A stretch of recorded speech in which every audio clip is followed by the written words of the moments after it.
Hello, welcome to the Plaid Sheep Oracle. This is a reading for the new moon in Virgo, August 23rd, 2025. It's the first of two new moons in Virgo.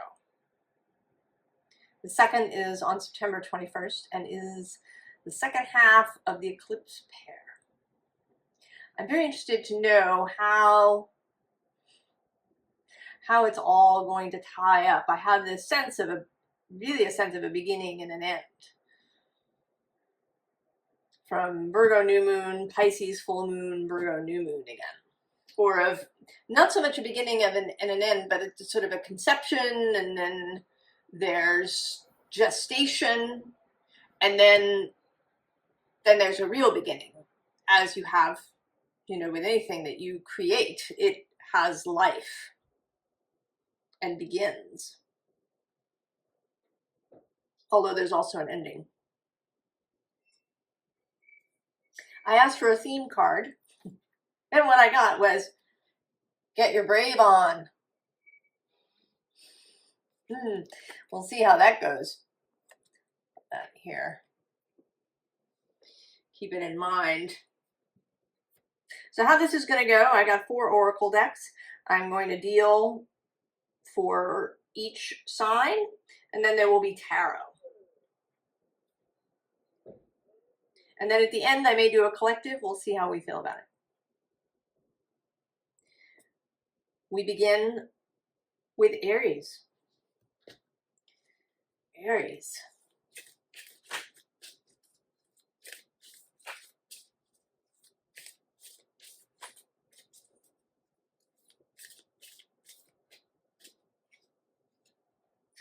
Now you Aries, actually, Neptune and Saturn in Aries are quincunx. So not directly opposite, just one sign over from opposite of this new moon. So there's actually a kind of yod that's happening. It's not, it depends on how precise you are about the yod thing in terms of where the planet on the point fits. But with Neptune at 0 degrees of Aries and Pluto at 1 degree of Aquarius, and then the new moon at 0 degrees.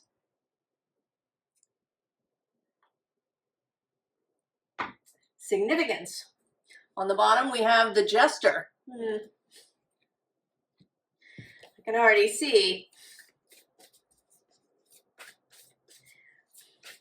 that this may not be what we expect.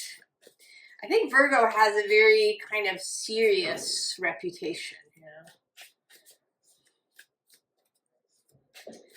The Jester might fit more with Gemini, but of course Virgo and Gemini both have Mercury. And he's not quite out of his shadow, out of the retro shade, as Gemini Brett calls it. There may be tricks yet to come. Oh, the owl, which was there when we started.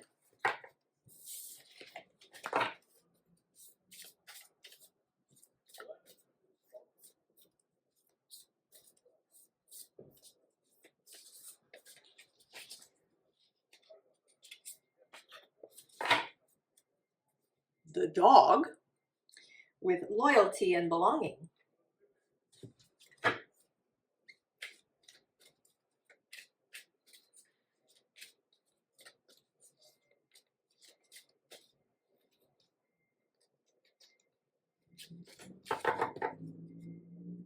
Oh, beginnings.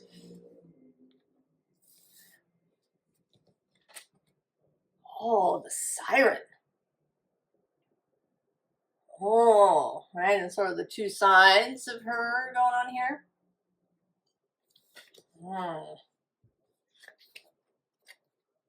Pachamama. They're an interesting pair. The Blessed Child. purity, lost innocence. Oh, and there's purity again. Aries.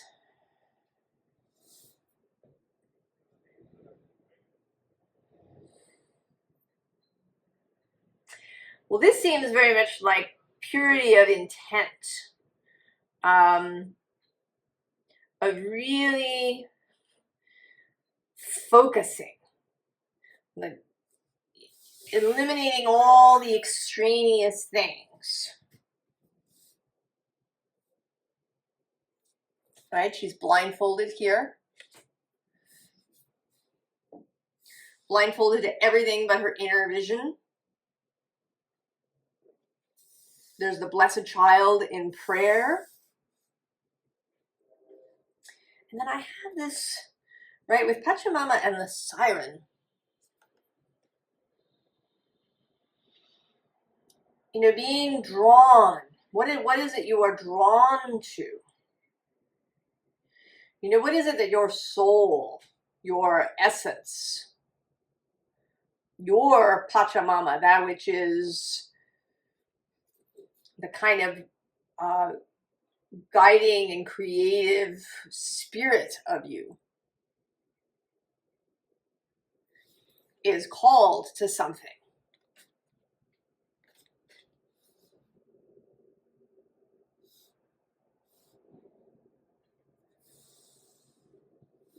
And it may be, you know, with Saturn and Neptune at one end of this yod shape, that it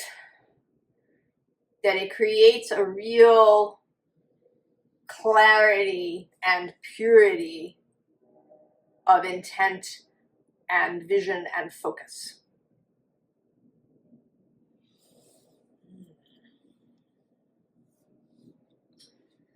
See how the tarot wants to expand on this.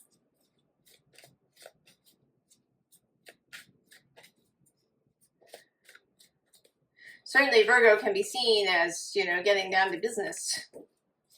It comes for those of us in the modern world at the beginning of the school season. And we still think of it that way. We spend so much time in school that September just continues to be back to school. Even if you don't have children or you don't work in education, it's still, oh yeah, Queen of Air popping out. There's a woman with clarity of intent.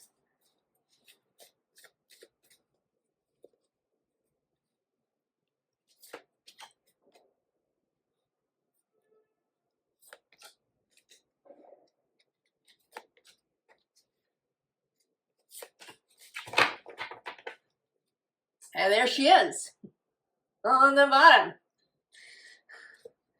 On the Hierophant. Oh, these two. Very serious, making it happen.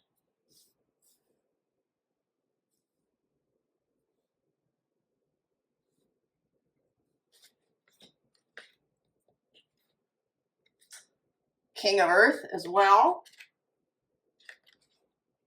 Page of Fire. 5 of Water. And the Tower. Oh.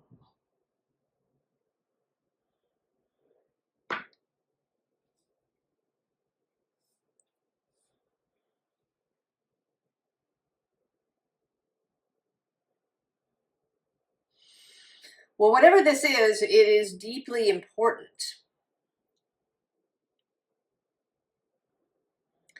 And it's foundational. But it's also really supported.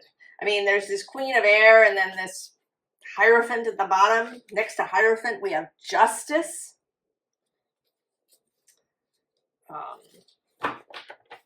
Under the Queen of Swords, we have this options card of the Seven of Water, but then we have the Hermit, Virgo's card.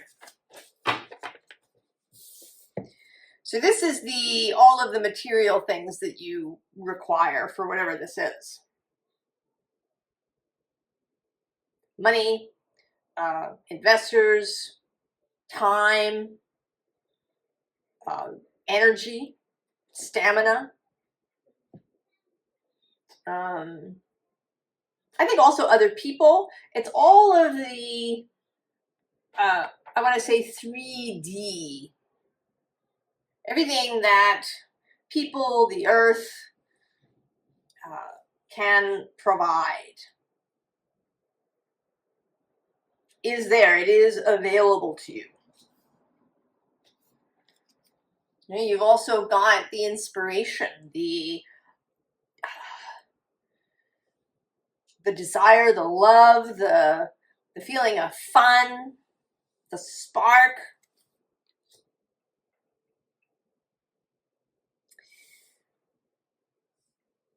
And I think the challenge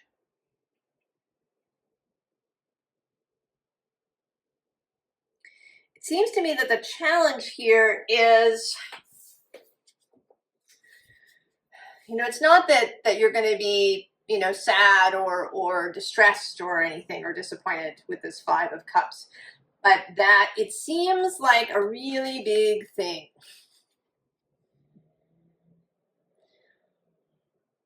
It may feel a little daunting.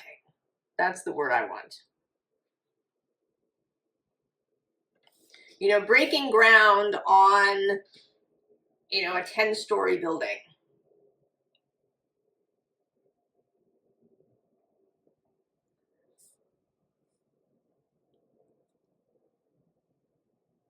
But you have, I think this message is coming through to say that you have everything that you need. You have this vision.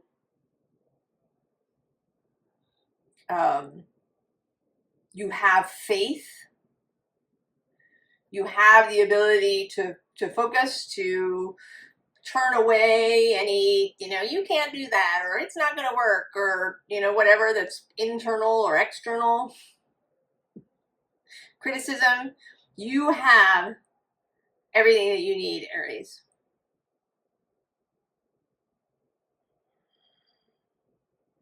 And I think that we're going to see this unfold over the course of the next month as we touch on the full moon and then on the new moon again. I think you don't want to, right? Don't get up in your head about the size of the thing.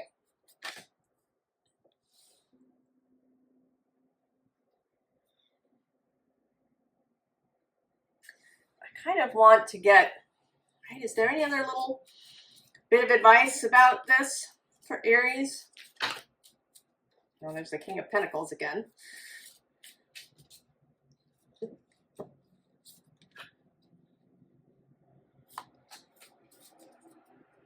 Do we have, and the Queen of Pentacles, as if the King was not enough. With the Queen of Wands on the bottom. Oh, there's the Nine of Swords and the Four of Swords. Okay, so it does seem that the primary thing that you may have to contend with is bringing calm to your own mind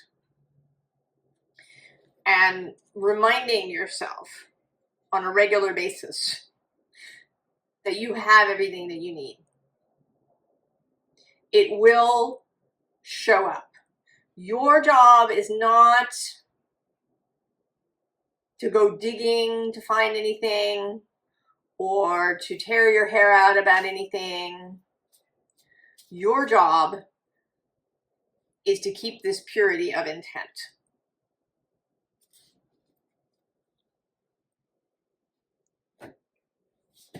Aries. And it will unfold. I think that each step is going to become visible as you go.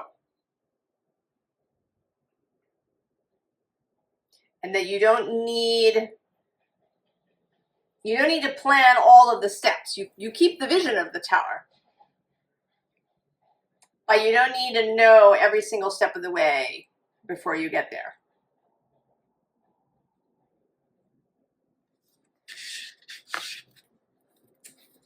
Oh, Aries.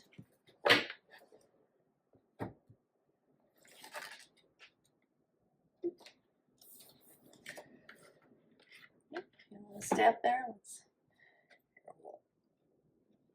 put this here to keep you standing up.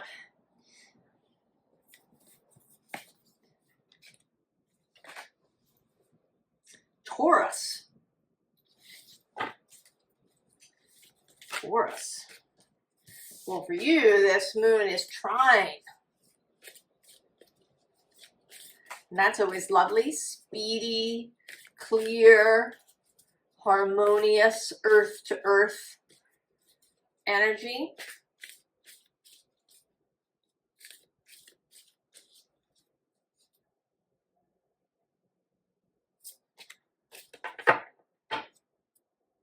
Oh, the demon on the bottom.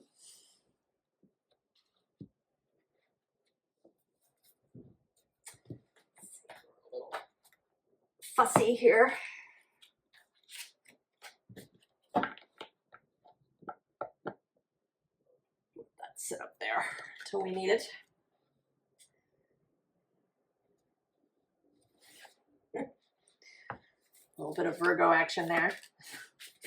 Getting it all tidy.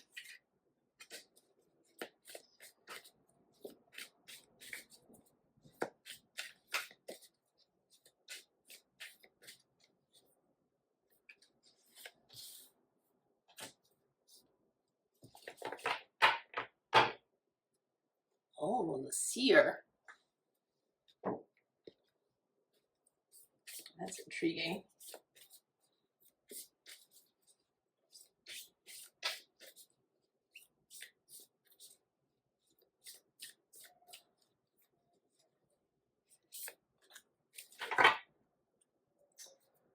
The Grove. Divinity. Awe.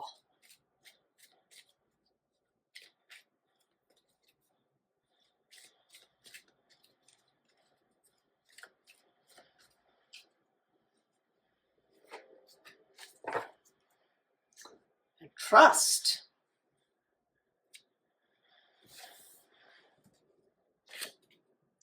Oh. The Observer.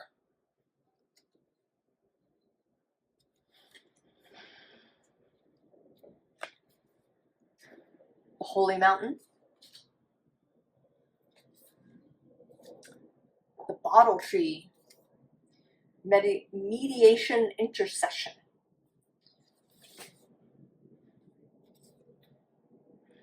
And the Unexpected with the Blue Moon.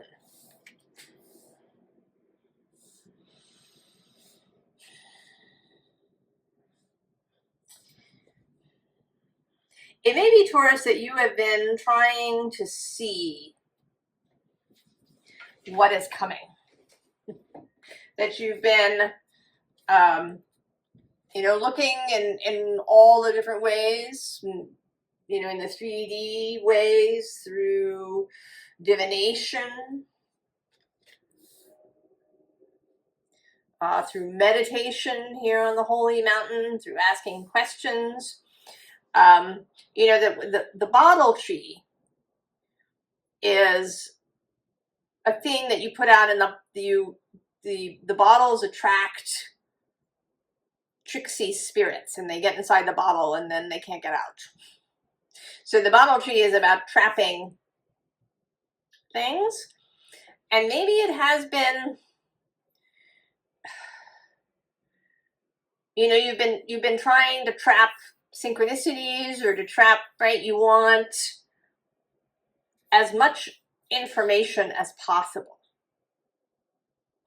But I think that it's all for naught. And I think that maybe you've been noticing that it's really, that it's not working. That the more you look, the more confused you get. You know, maybe you've divined for yourself, you know, you pull a bunch of cards, or maybe you've watched a bunch of readings on YouTube, or you've you know, even visited people or gotten private readings, or and I think that maybe you're finding that it just has created even more of a muddle.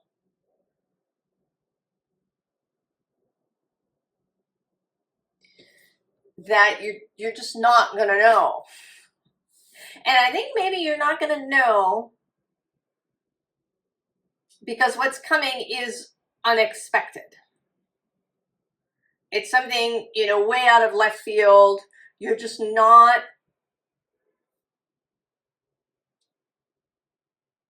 you know, you're not going to see it.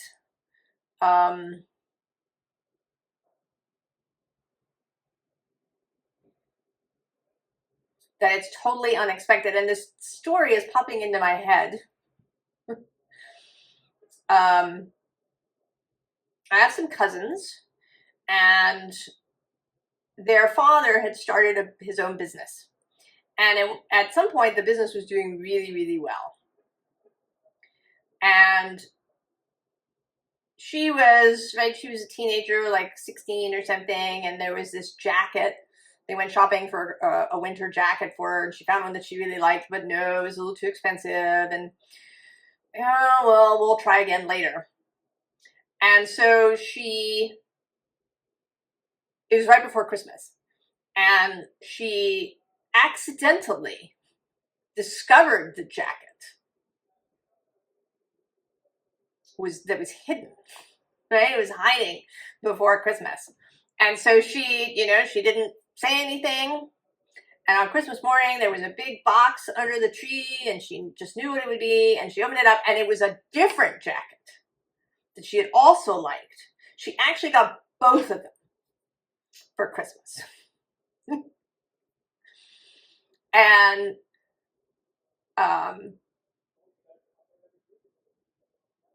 you know, and if she had known, right, if she'd found the second jacket too, right, the surprise would have been spoiled. It was so good that she remembered that whole experience, you know, 20 years later when she was an adult and telling me this story. It's like that. It's something really wonderful. And you wouldn't expect it.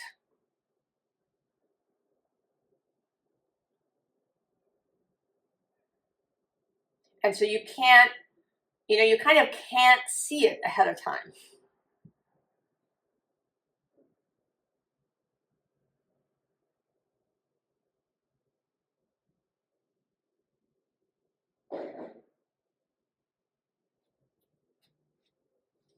Let's see what the tarot wants to add. I mean, I don't, you know, now that I've gone through all that, I don't think that we're going to get anything about what this is. I think that you have to, you know, you just have to wait for it to arrive. But that it'll be really wonderful when it does.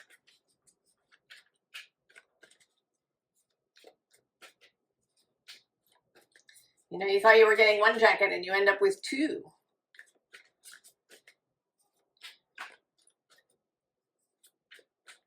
You thought you were gonna, you know, get, you know, this small promotion over here, and instead, you know, you've been offered a whole department.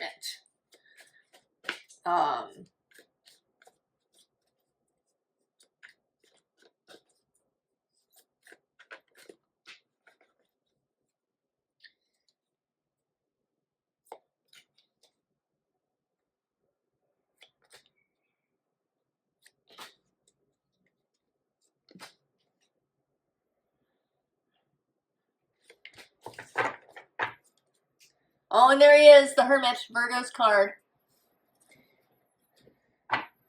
King of Cups on the underside. The Hanged Man, well, that's waiting. The Moon, mystery. Strength, I sort of feeling like patience. There's the Knight of Cups. And the Queen of Cups. And then the King underneath. So it feels like, right, maybe you are expecting the Knight of Cups. But in fact, it turns out to be the Queen. But you're just not going to know. I mean, you can fuss about it. You can, try and shine your lantern everywhere to try and see what it is. But it's not. I mean, here there's even this, like going up in your balloon to try and see from a higher vantage point. The Knight of Swords, looking at all the information, trying to get all the data. I mean, even this particular Three of Pentacles, where she seems to be measuring something there. And also this Two of Wands. But then we have the Knight of Pentacles, who is also Virgo's card. Slow and steady.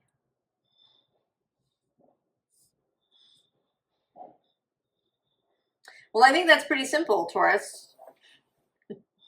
Don't expect the unexpected. I think you should stop trying to figure out what it's going to be.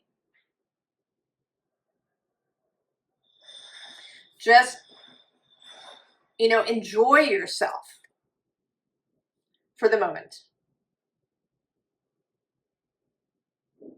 Be at peace in the knowledge that it's going to be fabulous. That it's just going to be fabulous. Taurus.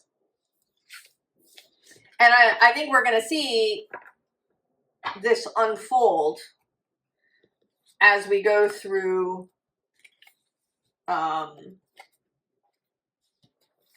this moon cycle to the second Virgo new moon and the eclipse season. Be at peace, Taurus. Gemini. Gemini.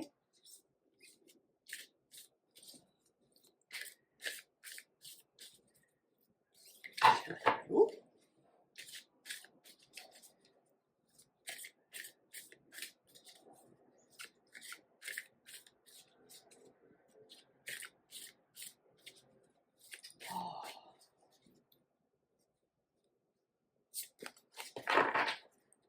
Oh, there you are, the Magician.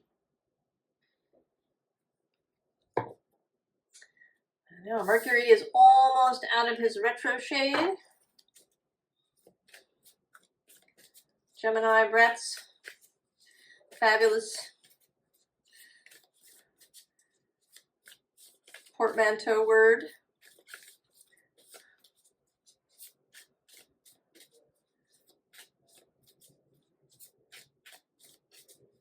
He will be on the 24th. Ready to go.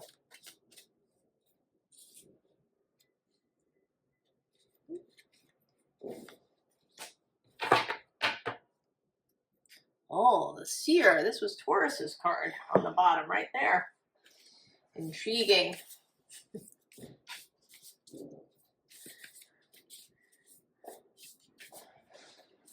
Now for Taurus, it came out as something they've been trying to do, but maybe it's not necessary. We'll see how he comes out for you.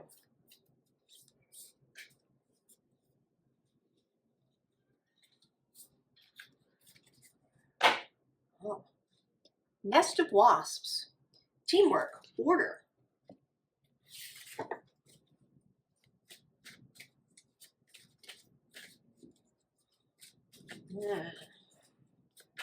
I know this moon is square, but Gemini and Virgo share Mercury.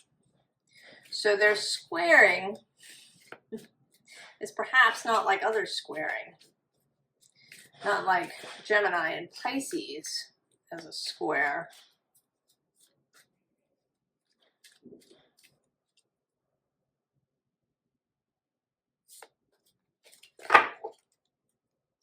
Oh, wisdom.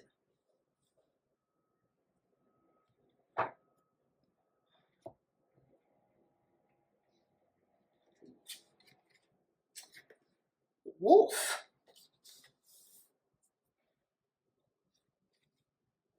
Oh, the Holy Mountain, that also came out for Taurus. That's very interesting.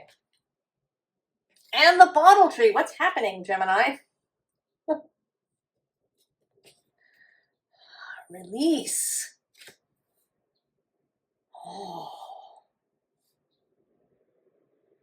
I don't know. Maybe you have some sort of connection to a Taurus. Maybe you have a lot of Taurus in your chart.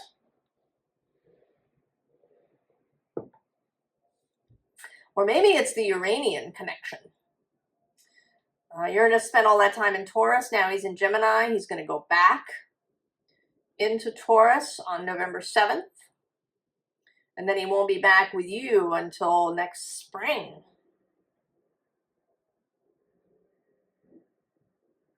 I mean, Taurus was expecting the unexpected.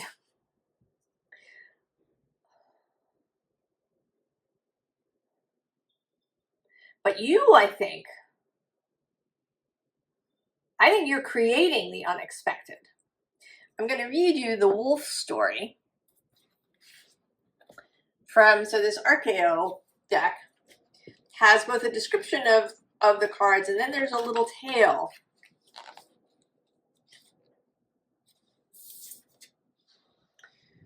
The forest looping paths offers no clear points of reference. The disoriented human goes around in circles. The wolf watches. Before long, the befuddled man halts, head in hands, wondering what possessed him to take such a shortcut. When he looks up, the wolf is standing in front of him. As a child, he'd been petrified of fictional wolves. Now, faced with a large real one, he knows he is about to die. But he's wrong, as he has been about most things, because the wolf, spreading its jaws, gently takes his sleeve and guides him to the forest's edge. Gemini.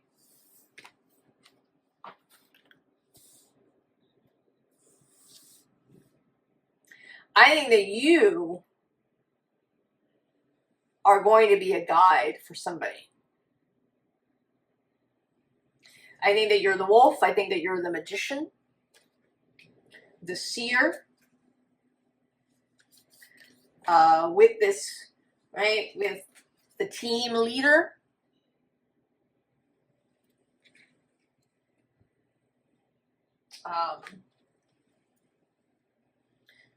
Right, maybe the one with wisdom about something.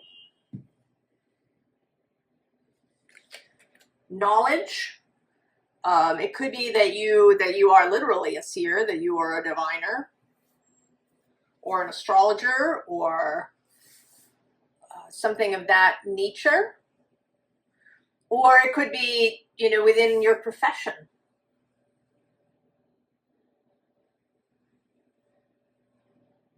But this feels very much like accepting that role.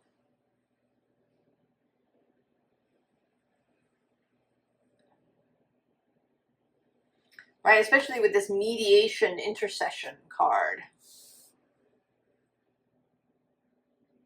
That there's some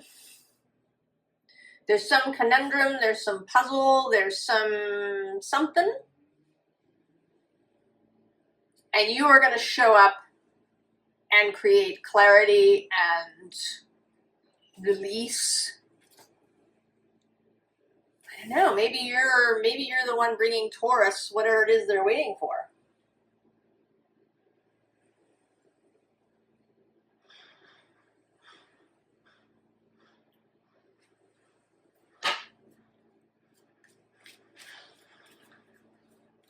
Gemini.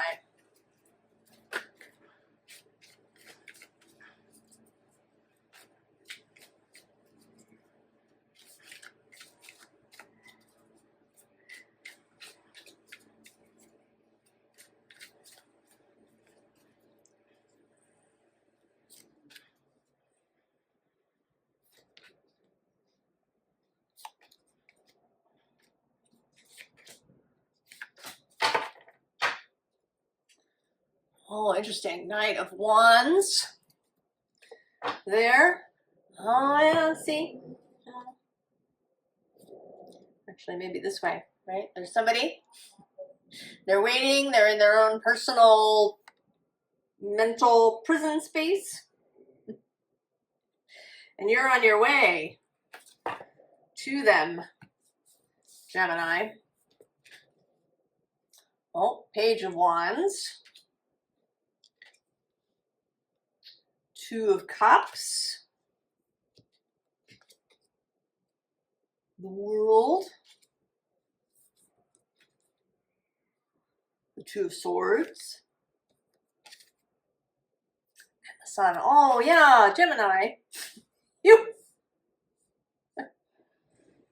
Right? You are this, right? This happy-go-lucky kind of energy. And there is somebody that you are close to, somebody that you care very much about. If this is a work situation, you feel a lot of love for your work, for your coworkers.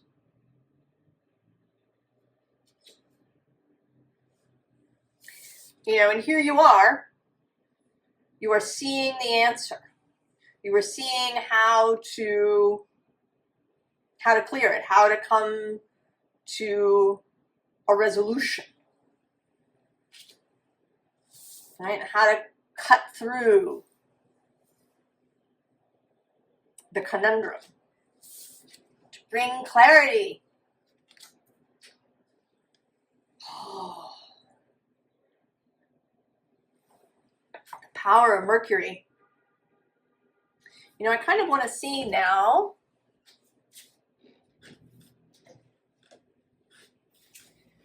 when Mercury enters Virgo.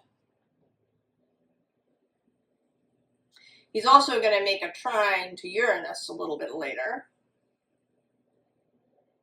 Let's see.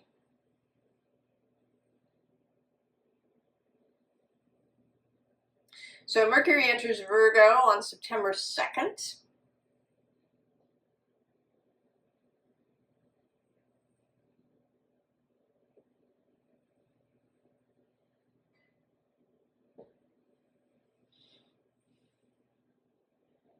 And he'll square Uranus.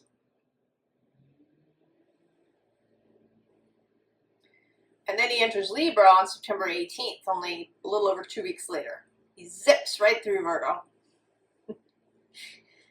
There's going to be a Mercury Cazimi that happens as well in this period as he passes the Sun.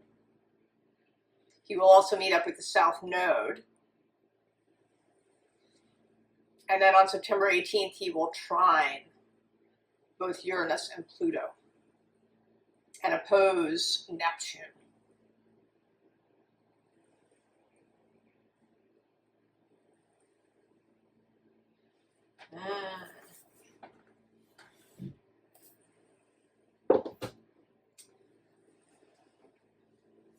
So you are going to clear something for somebody that you care about.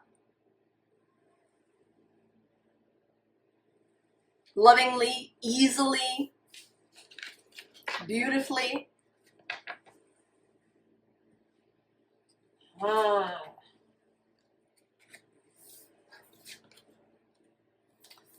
feel like Uranus is being really good to you, Mercury. Mercury, Gemini.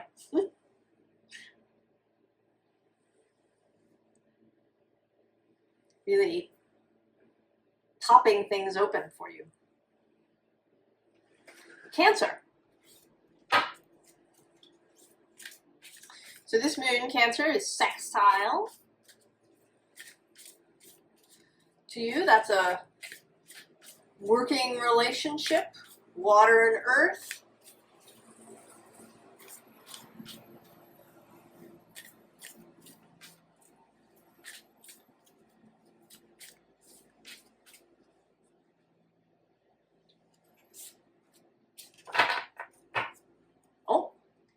There's the gesture again. It came out for Aries in that spot.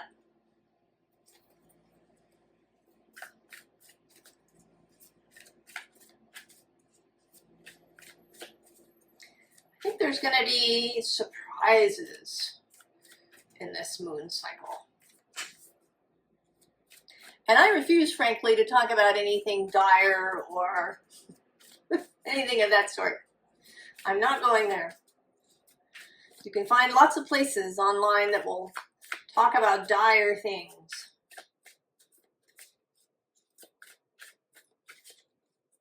You will not find them here.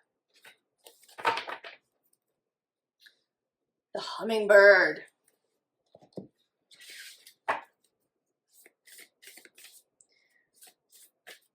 That's a beautiful, more light-hearted energy. Light, speedy, nectar loving.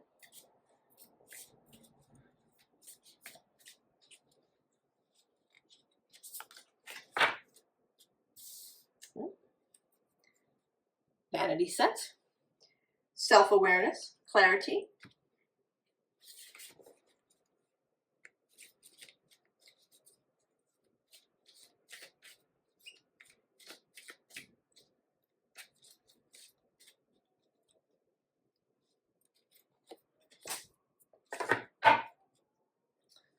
Darkness.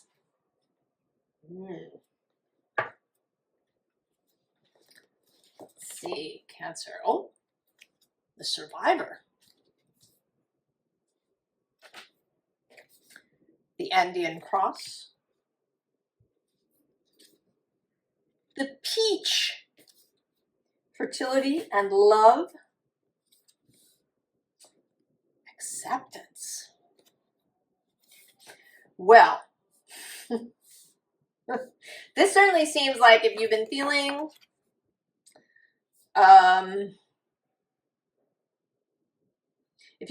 alone in some way, whether you're actually alone or you just feel alone,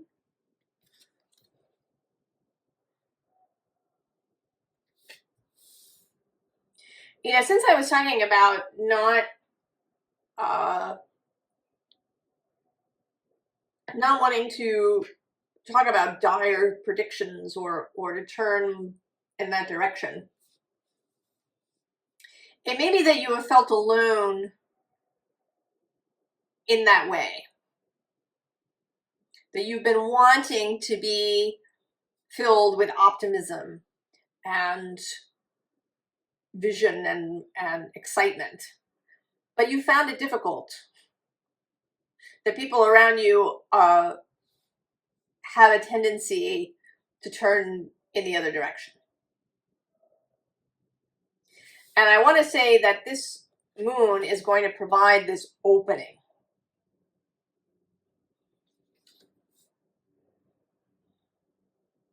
That this opening is going to become visible. I'm kind of seeing it, you know, that initially it's the same color as the background, and then it becomes visible.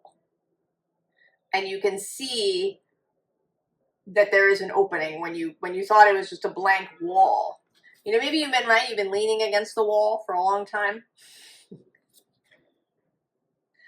And then now there's an opening. And I have this notion of you standing, this opening happens in the wall, and then you smell peaches.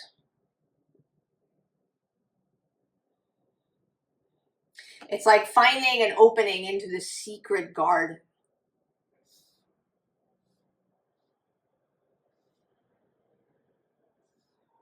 And that when you go through the opening, when you follow this scent of peaches, you find the other people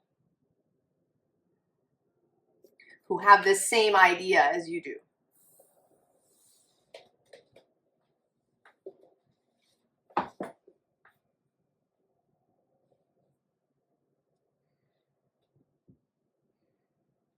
who have the same vision as you do.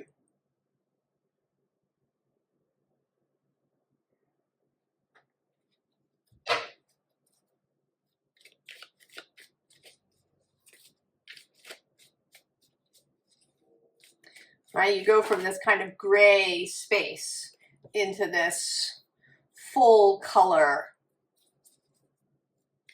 place.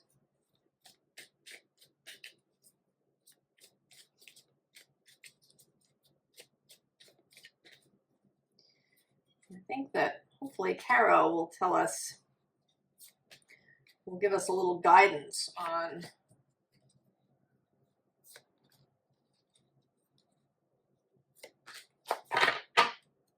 oh yeah, well there you are. The Fool. And the Nine of Pentacles here on the bottom.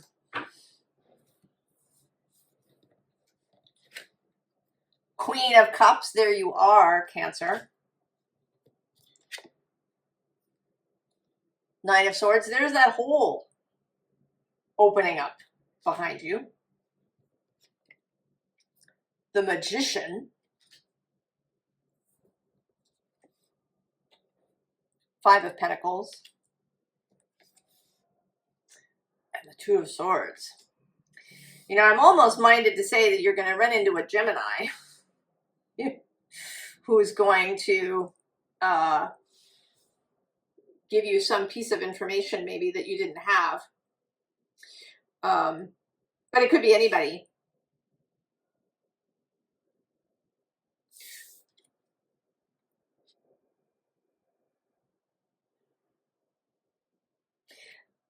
You know, the Queen of Cups here feels like your soul, right? The essence of you. And then the Magician is, you know, your guide, source itself. The kind of, you know, the next step, level, yeah, I don't know what we want to call it, up.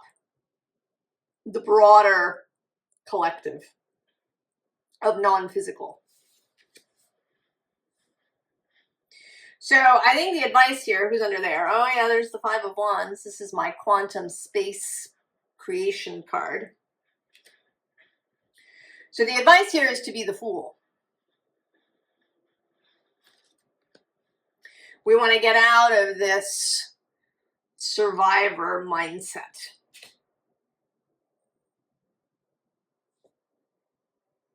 And it may be that, you know, through humor with the jester,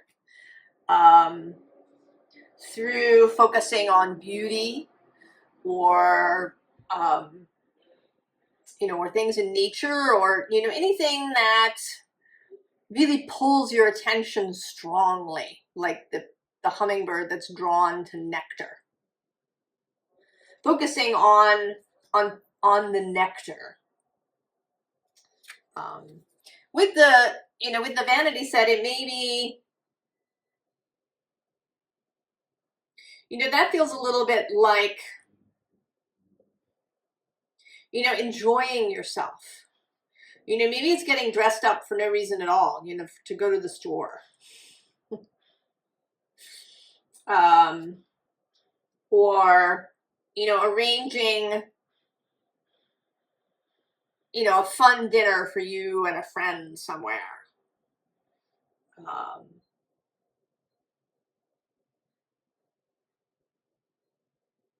You know, deciding to get dressed up for dinner. And I think that's something that we lost.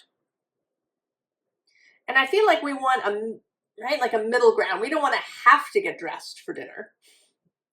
You know, to feel like, you know, if we don't, that there's something wrong with us. But I think that it lends, you know, it lends a ritual aspect. It lends a sense of occasion.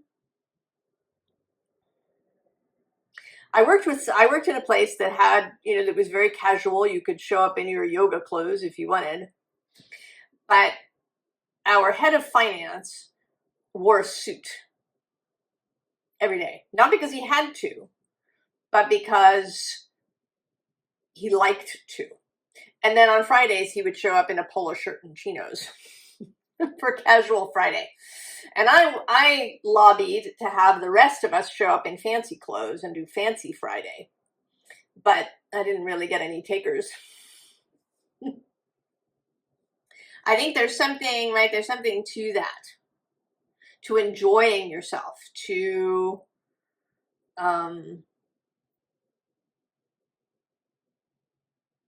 you know, and kind of to enjoying the darkness. You know, this looks a bit like an eclipse here.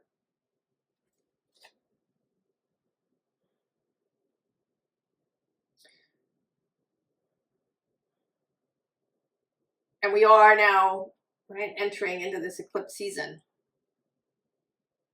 So the advice here is, Cancer, to enjoy yourself. Don't see yourself as a survivor, but as a thriver, right? Be the fool. And this doorway will open up. And then that scent of peaches will guide you to this next meeting.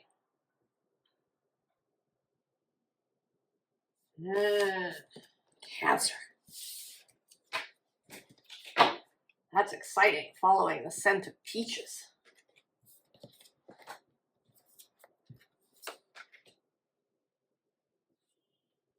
Leo. Leo.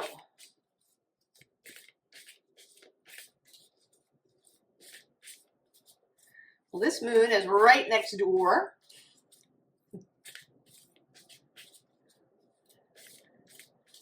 That can be a little weird, a little uncomfortable, a little odd, but we'll see.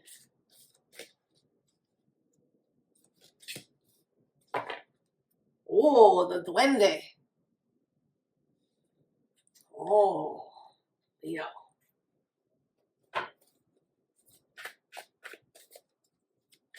So the duende is, oh, it's hard to describe it in a single sentence.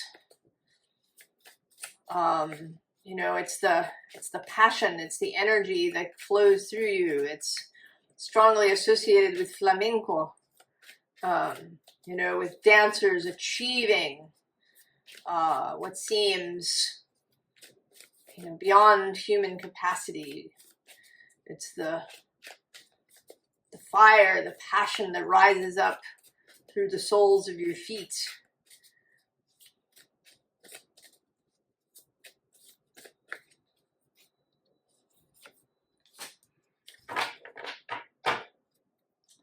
Oh, the Time Master.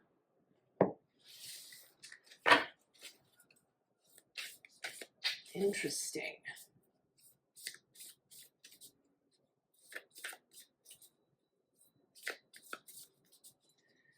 Mercury is going to leave September 2nd and enter Virgo. So just 8 days away after this moon.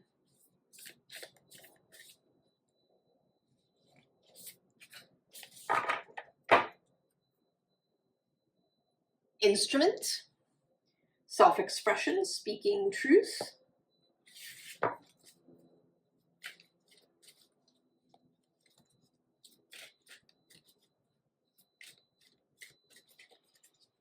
Well, this certainly does seem like perhaps the beginning of a creative endeavor with the duende and the instrument.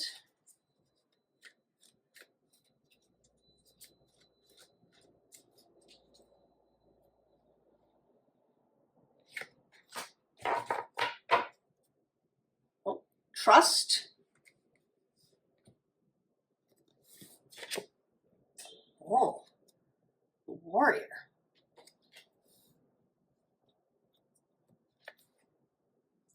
The council. Psalm book with rejoicing and faith. Focus.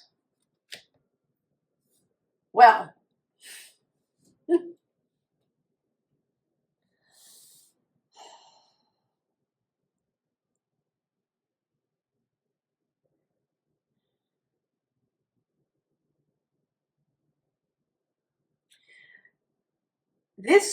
I think that you are being guided to create something unexpected. Something that's really maybe far out of your normal wheelhouse.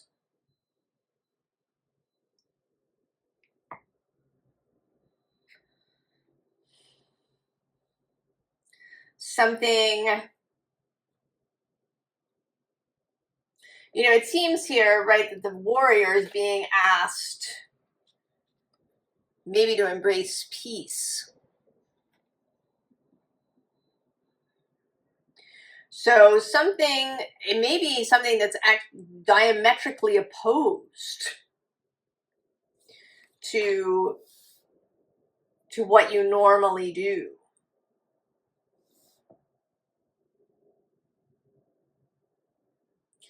Or that you're being asked to, certainly to leave your comfort space, to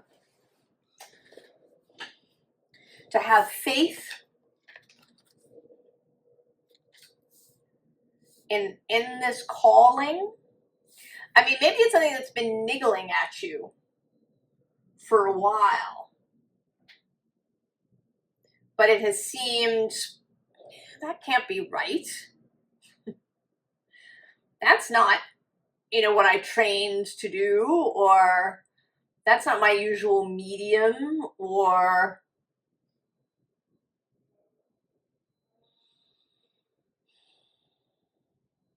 we have faith, we have trust, we have this focus where, she's below the water line here, as if you were being asked to breathe water. If somebody asked you to breathe water, do you think, well, that's crazy, I'm an air breather?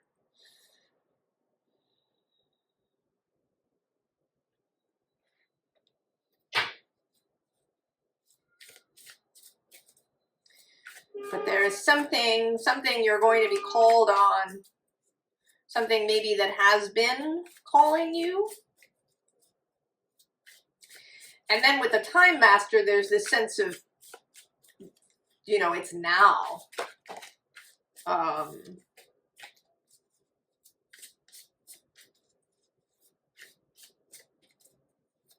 And the Duende,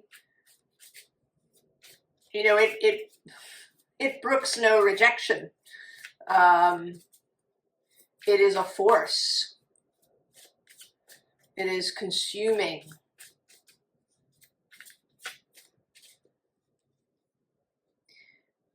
It may be that you have never felt kind of taken over by something.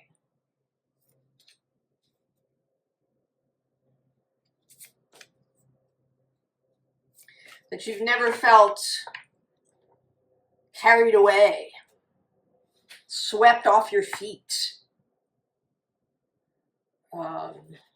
What's here? Oh, Five of Cups, disappointment. That's interesting. What's below that? The Knight of Discs, a little Virgo there. Oh, and the Three of Cups with abundance on the bottom. Five of Wands, strife. Five of Pentacles, worry. Ace of Wands, the root of the powers of fire.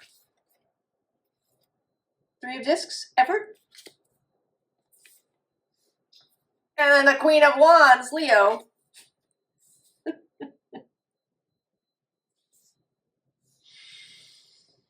Hey, there's these three fives.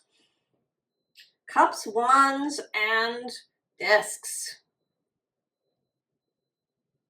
So perhaps this is something that has, maybe you tried it in the past and you feel like it didn't work. There was disappointment, there was struggle, there was worry. But now there's this Ace of Wands. And then the Three of Discs is not just effort, but also collaboration. And for me, often collaboration of the universe.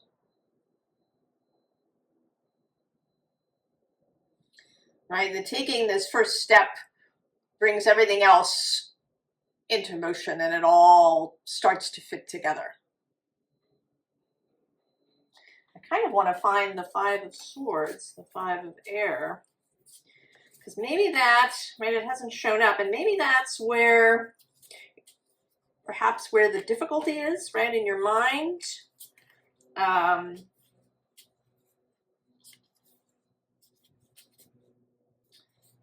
Right, it's also defeat in this. So yes, right. So we have this Nine of Wands, the Five of Swords, and the Fool. So it may be, you know, the Nine of Wands here is persistence. But it can also be, you know, exhaustion and coming to the end of something. And it may be, you know, that you've been, I don't know, maybe you've been working on something and it's just not coming together in some way.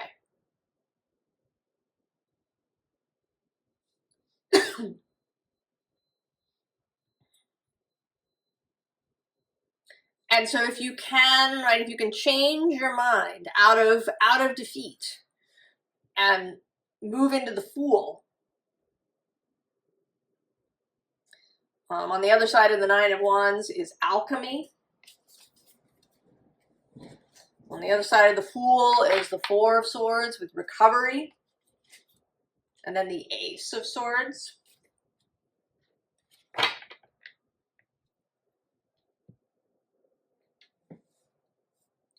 So this the new idea that maybe isn't so new, that's been calling to you, that maybe you think is crazy. Maybe you want to take a chance on it. Right? Really, you know, ask your own heart what it would like to do. Be guided by this inner counsel.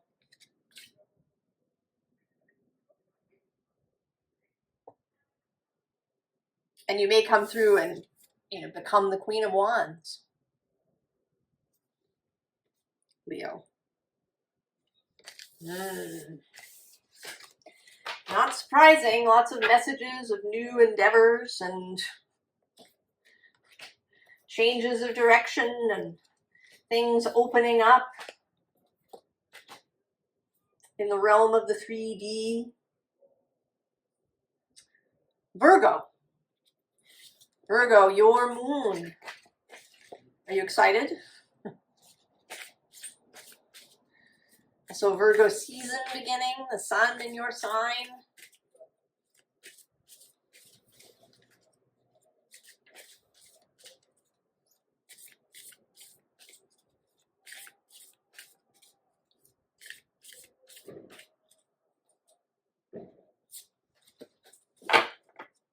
Oh, the awakener. Virgo.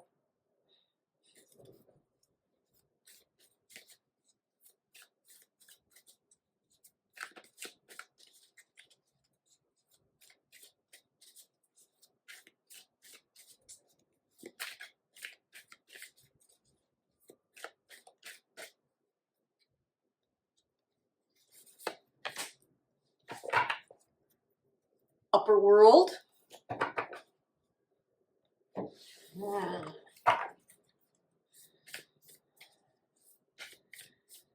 There is a sense perhaps of openings, of new ideas.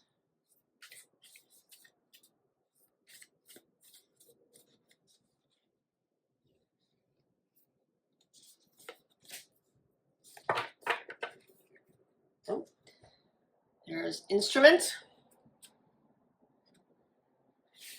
Self-expression, speaking truth.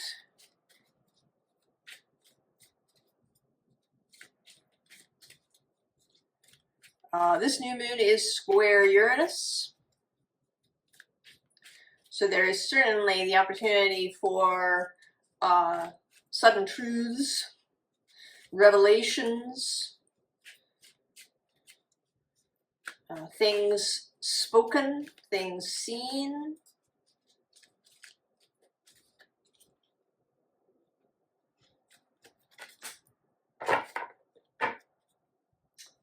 Blossoming, how nice is that? The flower moon. The eccentric. Oh, Virgo. The sorcerer. How great is that? I love that card. The armadillo basket. Grounding, fierce protection, and darkness. The long night moon.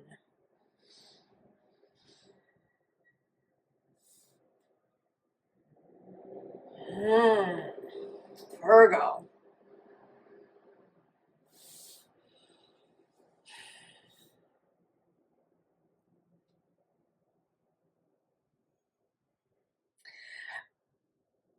This seems like setting out into the unknown.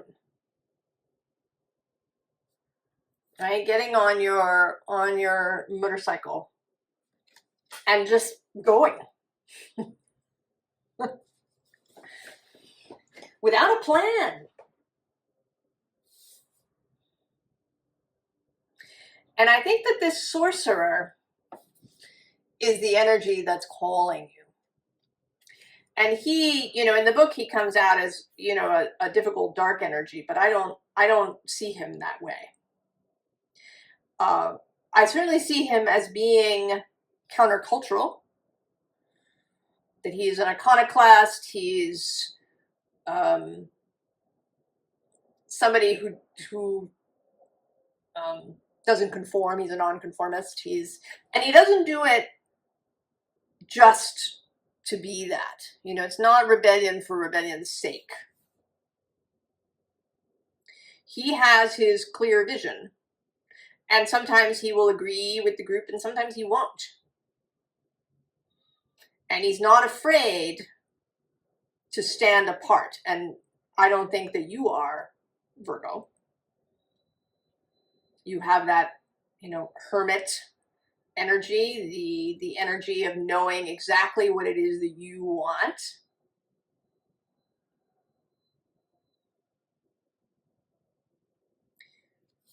It may be that you have been suppressing that, or that it's just now, it's just the time to set out on some new trip. And this basket seems like your go bag. You know, that the protection that you have is, right, are your own skills, your own knowledge about yourself and what you need. You know what you need to have. If you were packing, right, you're packing to go on this trip, you know the kind of non-negotiable things that you need to have. You know, do you need a sleeping bag? Maybe you don't. Maybe, you know, a sheet is enough. You know, do you need a certain kinds of food? Maybe, you know, or maybe you need, you know, a warm enough jacket. You know what you need for yourself. And you have it, and you're ready to go, you know, into the night. I kind of picture that you're, you know, that rather than setting out first thing in the morning when the sun is up, that you set out early before sunrise. And that you are answering the sorcerer's call.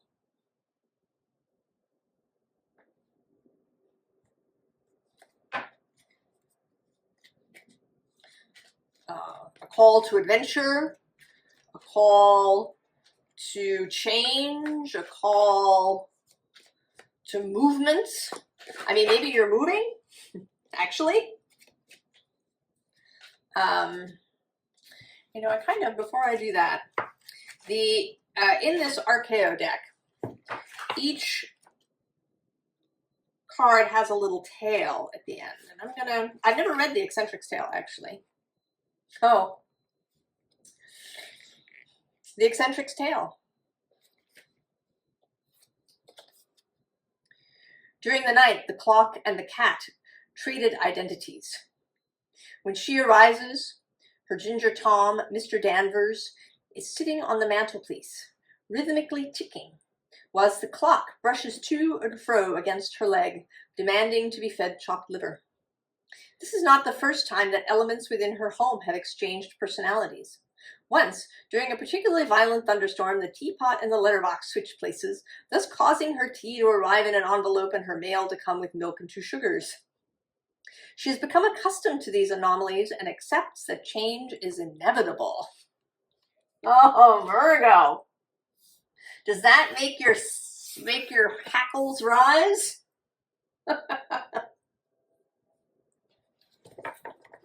Does that sound like a lack of proper organization in the world? Oh.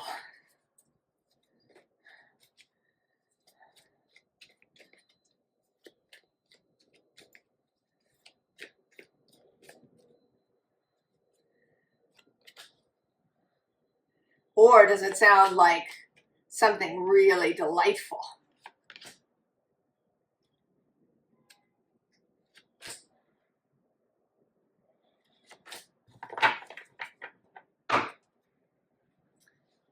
Six of Cups. Page of Swords on the underside.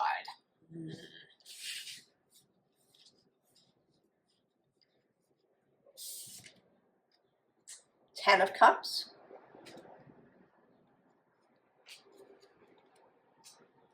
Queen of Pentacles. There you are. Death. The Emperor. Oh. And the Page of Wands. Well, indeed, Virgo. Who's under there? Oh yeah, there's the High Priestess. Under the Six of Cups.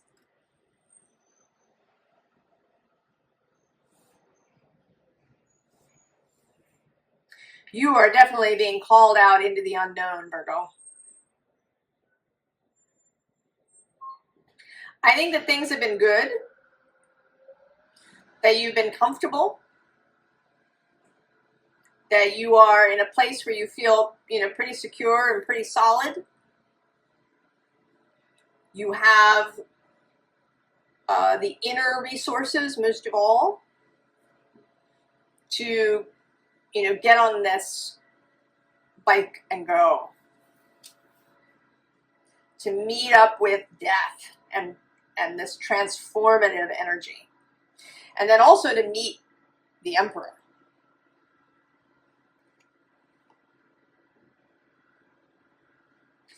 And he feels like some energy, some circumstance, maybe a person, though he feels bigger than that you are going to meet up with. And who may create an entire change. This Page of Wands has been appearing quite a lot. In my own personal readings, this is the second time intervening here, sitting here on this deck.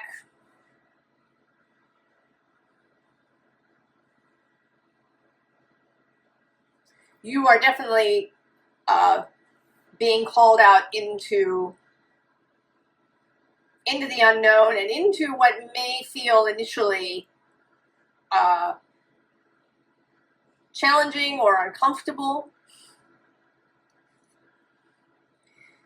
The eclipses are on your axis. The South Node is passing through, wanting to clear out any stucknesses, any places where you might be too rigid in Virgo-ness. And it begins now. I think that the Sorcerer's Call is probably different for everybody. I'm going to pull from this deck. Tell me a little bit of something about this Sorcerer's Call.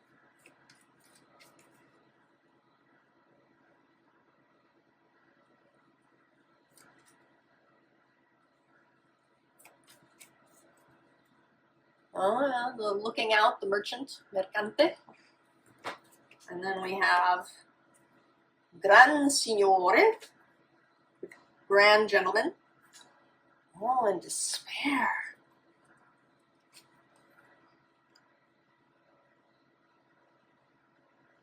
So it seems that he's optimistic. This, right, you're being called into optimism, into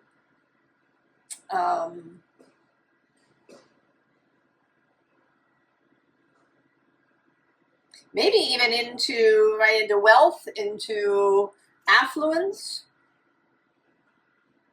into seeing yourself as affluence. Or there may be an actual person, perhaps. Virgo. I don't know. This might unfold as we go through this next month. And maybe, you know, Mercury moves into your sign and squares Uranus the first week in September. So there may be things that happen there. All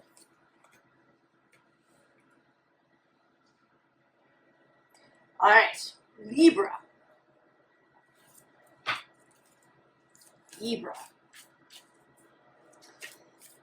This is right next door to you.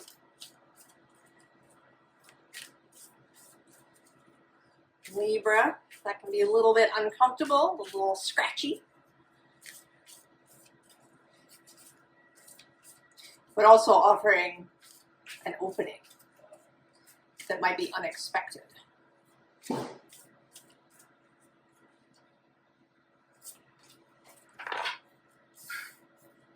Oh, the Observer.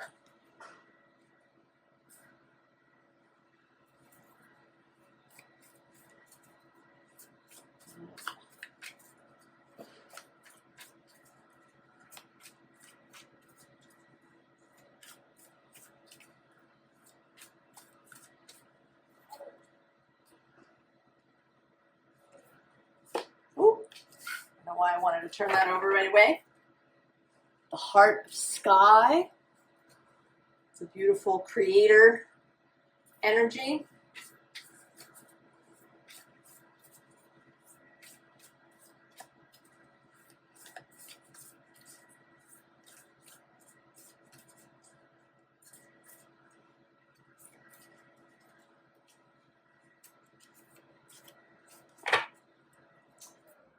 Black Coffee.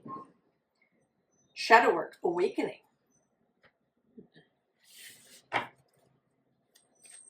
Certainly mornings as well.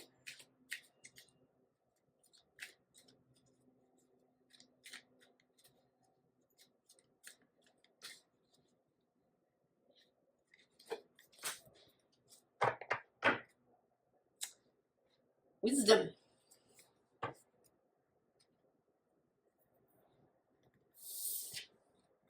Oh, the Duende. That's interesting. That came out for Leo over here. And this card came out for Taurus over here. The Rattle. Oh. The Crystal Grotto. Energy, Cosmos. And Realization.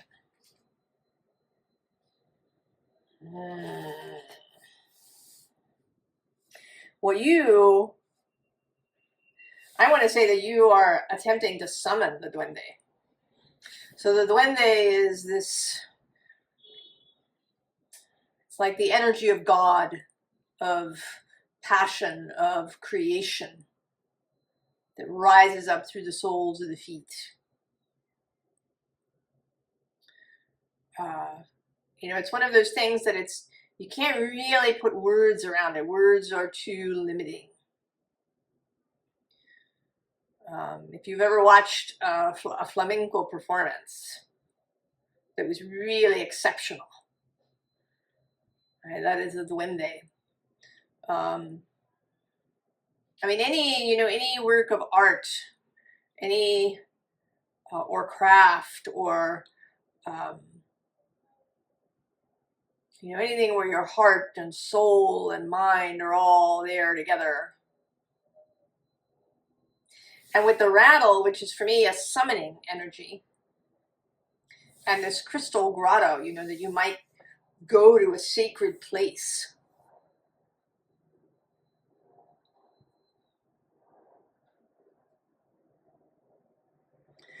That you're trying to awaken something within yourself.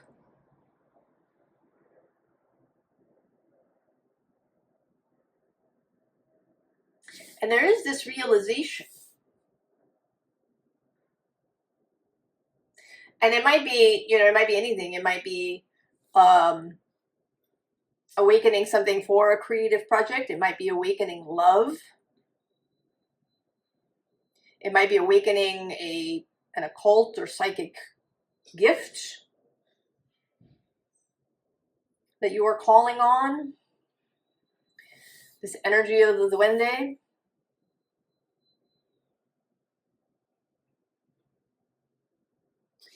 But I feel like maybe up until this point there's been a kind of, it's like you've only been able to observe it, to see it. It's been an intellectual concept for you. But you haven't felt it. It hasn't been realized, right? When something is realized, it is made physical.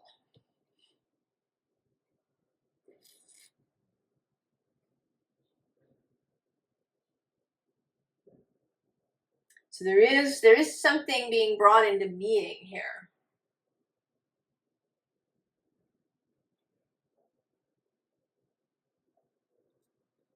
I don't know which tarot deck.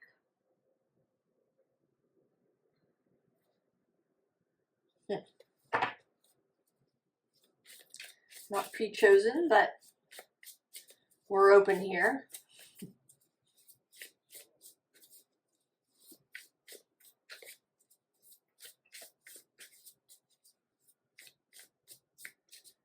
It's an interesting deck to choose. It talks about place, but also about places in the mind.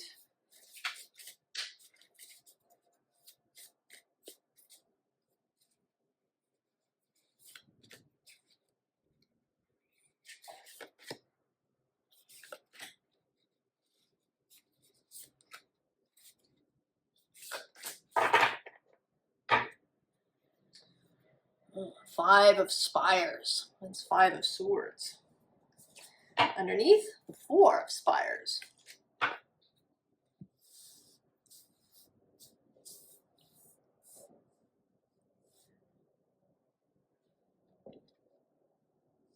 Oh, the Hierophant. And the Hermit. Virgo's card. The Queen of Tides. Queen of Cups. The Two of Tides. And the Ace of Spires. All right. Indeed. So you have gone off by yourself. I mean, both of these cards are very much going off by yourself. But I think that it's been very much in your head. And now we're getting this Queen of Cups, this Queen of Tides energy.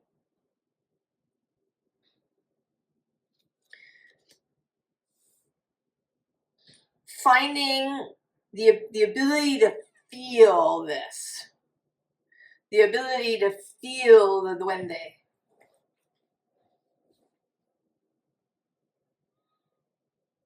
right? Because we're getting out of the 5 of Spires in this mental space. Right below this is the 6 of Tides, the 6 of Cups. And below that is the great work. The alchemist's great work of turning the souls, the spirit's lead into gold.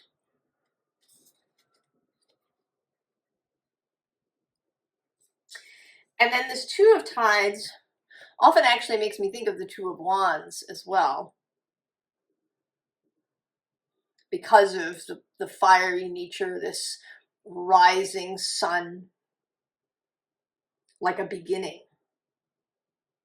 But it's a beginning that involves passion. It involves really feeling. And then we get the Ace of Spires, the Ace of Swords, that sudden seeing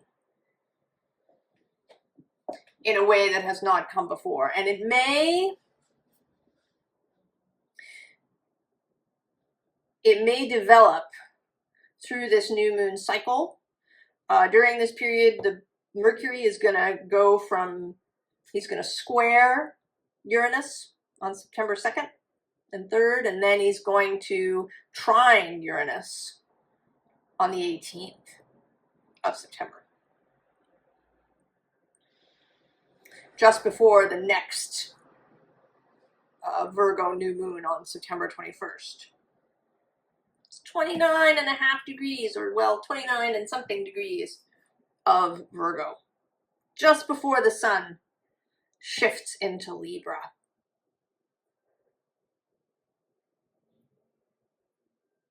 So exploring this feeling space. And it may, with the moon in Virgo, this embodied sign, it may be that it will be easier for you. It doesn't seem like you need to change anything particularly, except to focus on how you feel rather than on what you think. You may be helped by Venus's entry, first into Leo and then into Virgo later. More feelingness.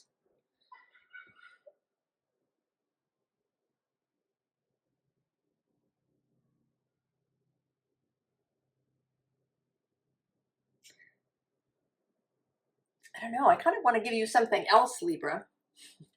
I feel like these readings all have this sense of just like step 1 of a thing.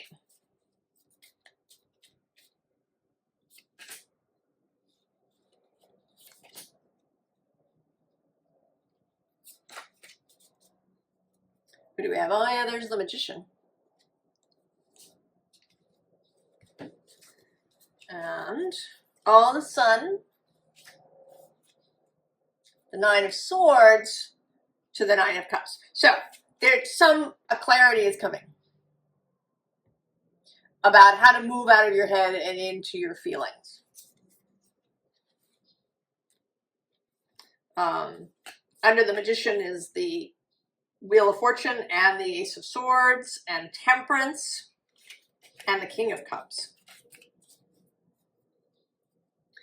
So whatever sort of magic you've been wanting to invoke, when you really focus on how it feels, the breakthrough will come. And this moon is really available to you for that, Libra.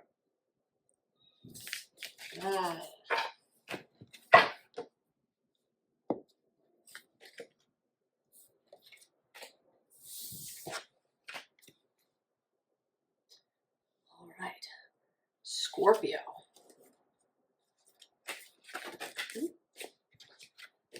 Sextile. This moon is sextile. Scorpio. That's a working partnership.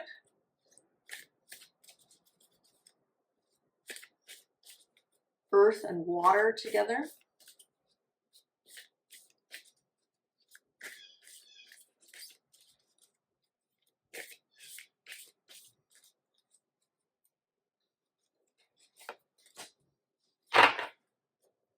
Oh, the metamorph. Crossing boundaries. The ability to be two things at once. To hold paradox.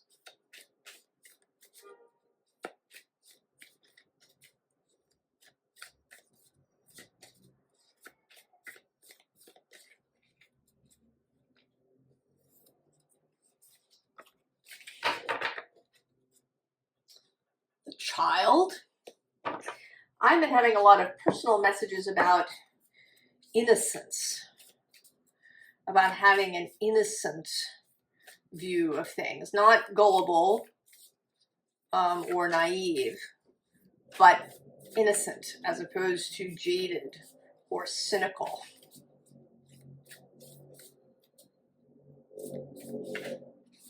Or cool.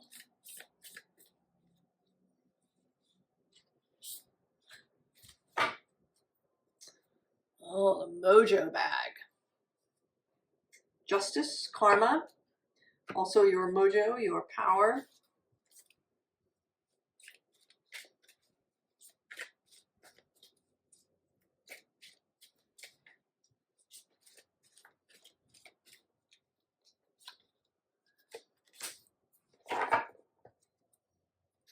Oh, focus.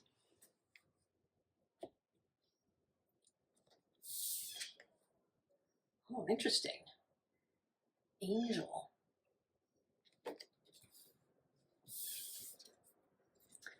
The vision quest. The mason jar. Mentorship, protection.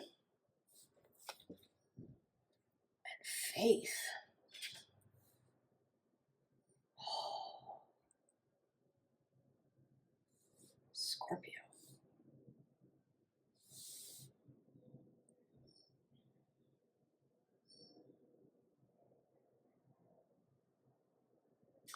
Yeah, this has this feeling of allowing innocence, of taking the angel perspective on things.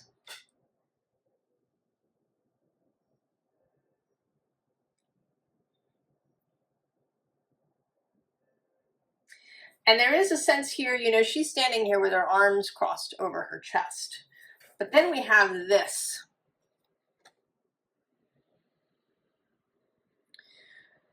So there's opening to experience, opening to the possibility that things will be wonderful. I don't know, opening to happiness, opening to joy, opening to having things really, really good. And with the vision quest, opening to the idea that if you have some project, some idea, some desire, that you can just go for it.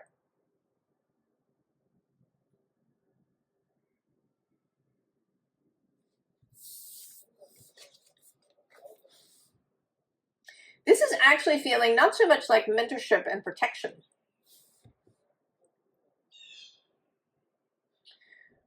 but like something that's been kept in reserve somewhere, you know? You know, that when you were a child, you bottled some joy.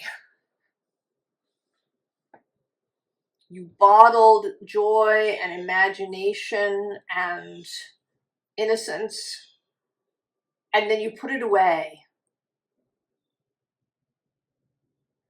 for this moment. And you're going to take it out and set it loose. Right, with this faith, she's pregnant.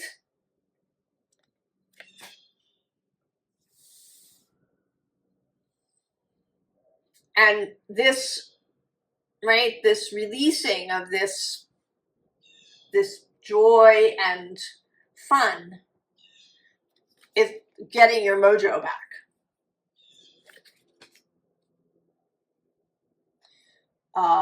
It's accessing, right, this magical part of the self in a way that you haven't been able to up until this point. That this moon and this, I think the whole cycle from now through full moon to the next new moon is a process for you of this coming into being.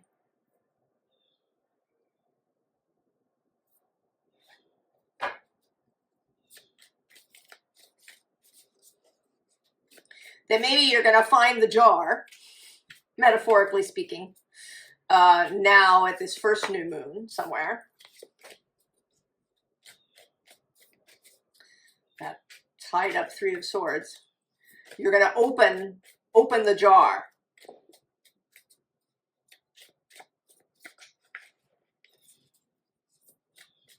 Allowing this fun aspect of yourself, this innocent aspect, this part that says, you know, I don't know.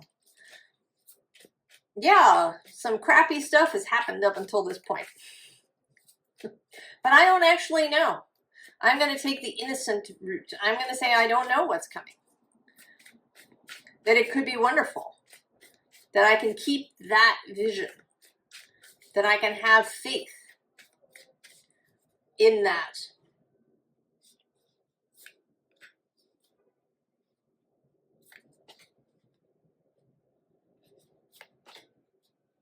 That I don't need a whole explanation. You know, Scorpio often wants to really drill down. Get all the way to the bottom of something. The why. Why is this happening? Maybe you let yourself off the hook for that for a bit. We have here the Five of Pentacles. Oh yeah, and there's the Three of Swords. And right below that, for I think the third or fourth time, the Hermit, Virgo's card showing up. And also the Sun. It's on the underside. On the Four of Pentacles. Daughter of Wands, Page of Wands, showing up a bunch of times. The Ten of Wands. The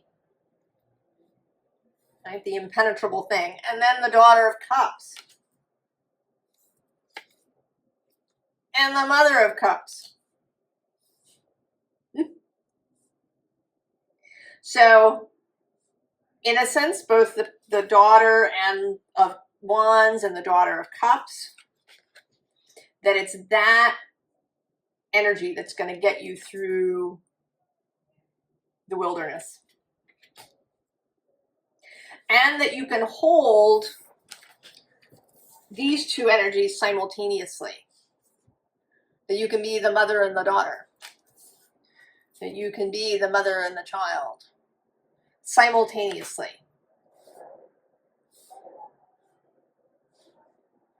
That you can have the adult perspective on things and know, you know, maybe that there's things that have to be done, or that, you know, there's other people, or, right, whatever the mother aspect wants to say. But that you can hold that mother and child simultaneously.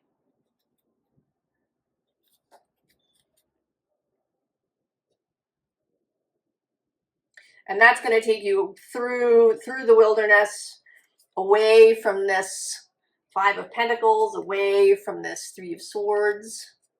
Maybe even away, in some ways, from the Hermit if you've been isolating yourself from people.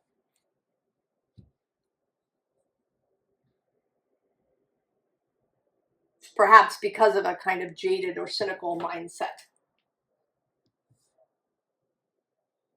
And that this moon cycle is going to give you the opportunity for that. Oh, Scorpio. Embracing the innocence.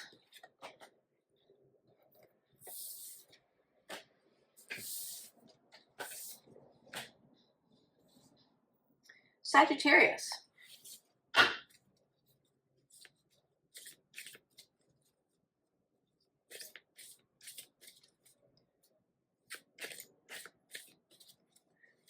This is square.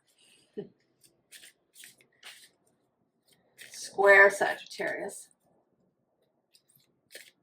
An opportunity for radical shifting.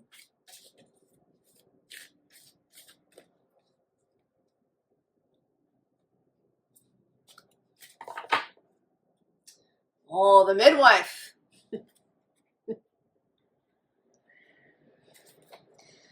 Yeah, Sag, how's that pivot going of wherever you are?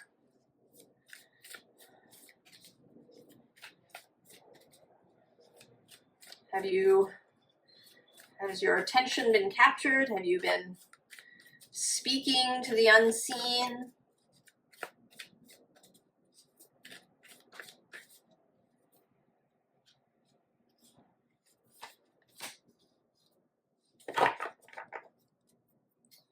The tree of life.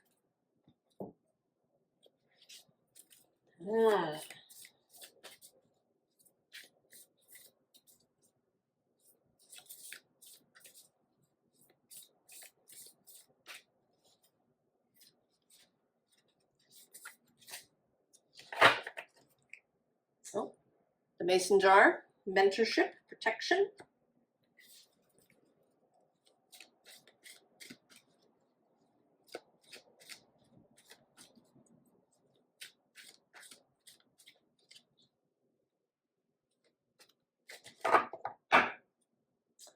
Oh, and realization. Metamorph, that's interesting. This came out in this spot for Scorpio. Connections across the signs. The upper world. The Psalm book. Self-love. Sagittarius.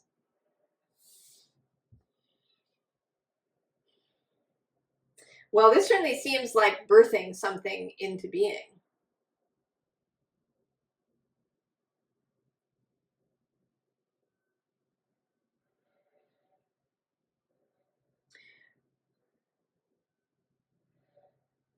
And that it's something,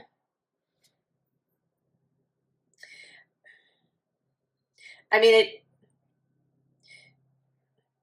it seems like finding a new faith. Finding a new philosophy of living.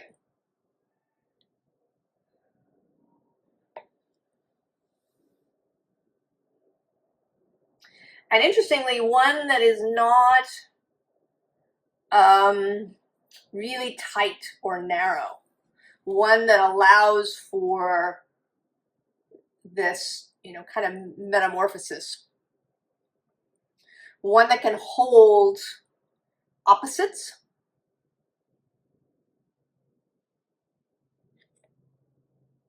I think it's coming back really to true nature. As humans, we do absolutely have this capacity to hold opposites, to hold paradox. And in our age, we've been losing that. And I think you are regaining it. Regaining the ability to hold paradox. And that as a result, you may be led in a whole new direction.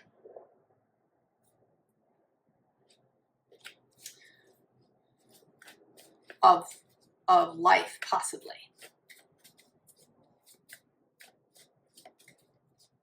But it does feel like finding a new faith or a new philosophy for living. And certainly Jupiter passed through Gemini across the way from you, showing you a bunch of things, giving you a variety of options. And now Uranus is at 0 Gemini, or 1 Gemini actually now, opposing you. That is also an opportunity, being squared by this new moon, Uranus squared by the new moon.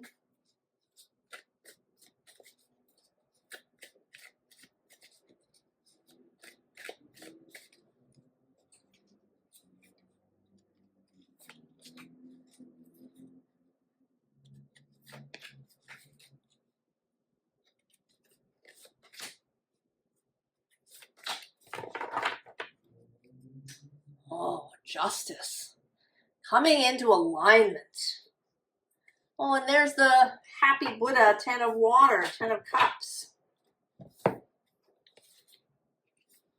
3 of air. The high priestess, there's that unseen you've been talking to. The 6 of fire. The 4 of earth. Oh yeah, Sagittarius. Right? You were sad, perhaps lost, perhaps confused. Perhaps you didn't know where to go or what to do or how to proceed. Maybe, you know, your life philosophy, your way of moving through the world had kind of hit a wall. Who's under justice? Oh, look at that. It's the Hierophant. This very kind of magician Hierophant. And then love. And the King of Cups. He's shown up several times through these readings.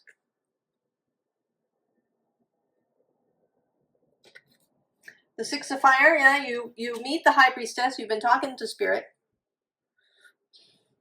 Talking to your own soul. And then you get in your new ship.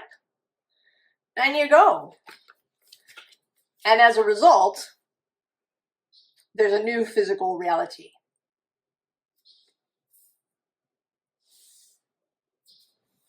So the new philosophy, the new faith, the new way of living and loving, perhaps, leads to this new earthly reality.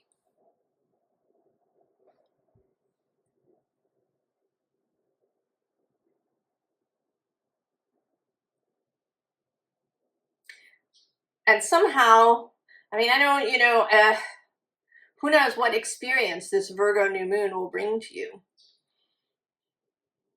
that allows for this. I think it's different for everybody. But there's something you're going to see. Maybe as you've never seen it before. And maybe there will be, you might have a numinous experience. You might go to see a diviner or an intuitive. You might have a dream. You might meet the priestess in human form in some way. Have an experience with another human being that opens up these new possibilities to you.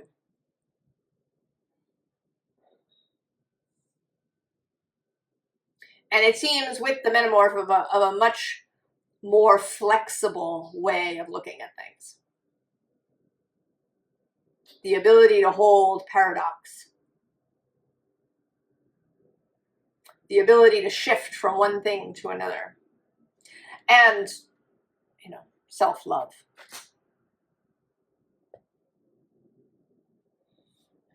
Sagittarius.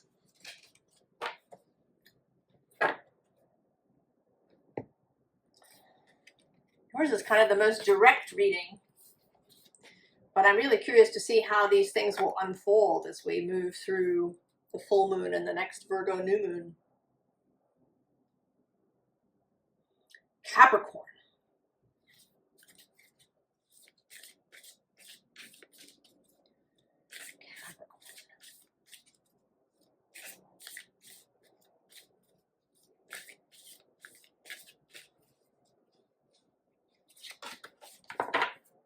Oh, there's the metamorph for the 3rd time.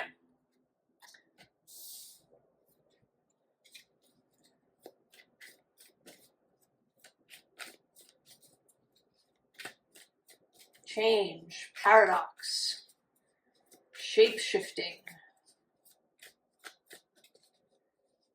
crossing boundaries and lines.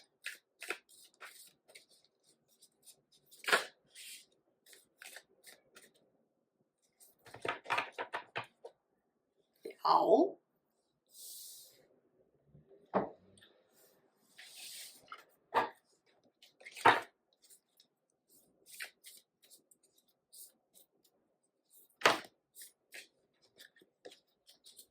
Mason jar. Something being opened, something that's been kept.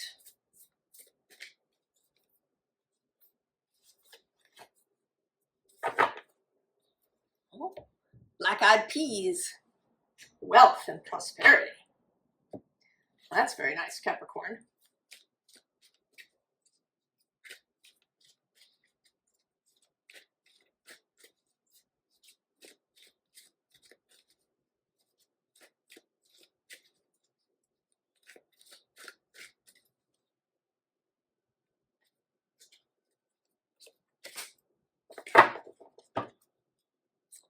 Surrender. Oh my goodness, does that make you itch, Capricorn? Oh, the demon. The crow. The grove with divinity and awe. Boundaries. Oh, Capricorn. You know, this moon is trine Capricorn from Virgo, Earth to Earth.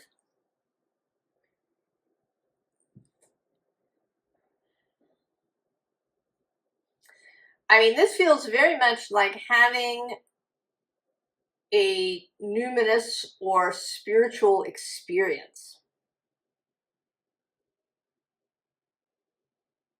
like you've never had before.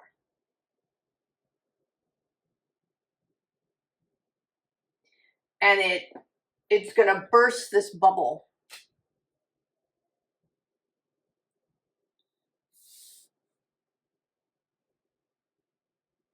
Spirit crossing into the real world, or I shouldn't say that. I shouldn't use it, into the physical world.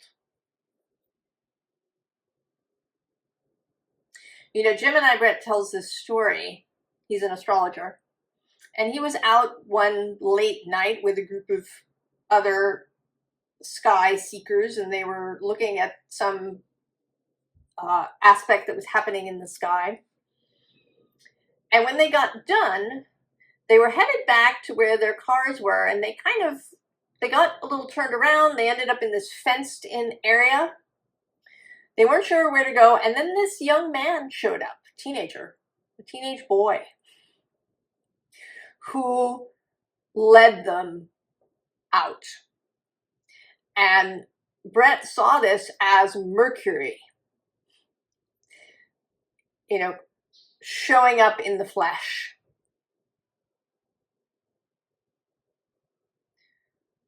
Spirit made flesh in a way that, you know, is unmistakable.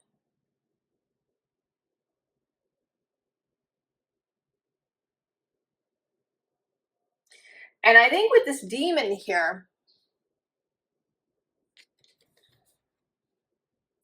it may come in a really unexpected way. It may come via something that seems like a real challenge or a pain in the ass. I'm actually inclined to read. This archeo deck has a little tale for each card. I haven't read the demons in a while, but Mephistopheles and his entourage of goblins were snaking their way through the streets of a large city looking for potential converts when they noticed a man pick something off the ground. Immediately the man's face lit up. One of the goblins asked, "Master, what did that person just find?" Mephistopheles replied, "Oh, that was just a piece of truth." Another junior goblin queried, "Oh, glorious dark one, does it not concern you when one of these wretched mortals finds a truth?" Gracious no, Mephistopheles explained. Give him a year or two and he'll twist and turn it into distortion. And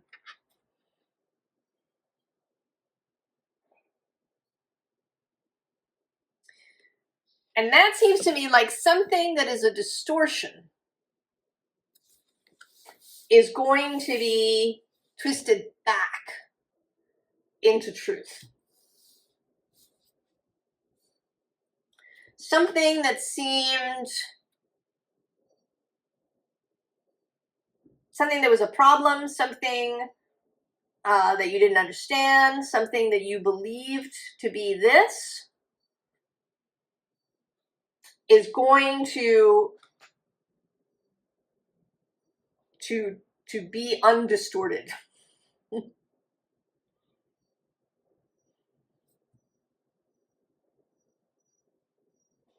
And there's ways to do that, you know, in photography and other things. If you have a stretched out image from a long exposure, you can sort of deconvolute it. Right, with this crow.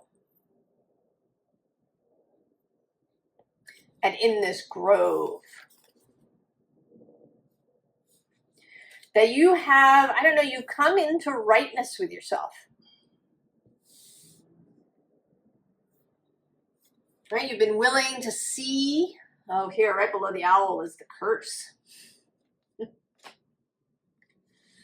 Right, like the curse becoming, right, getting released. The breaking of a curse. A distortion coming back into truth.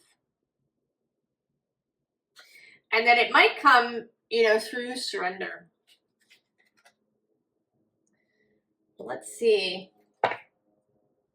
Is this the deck I want?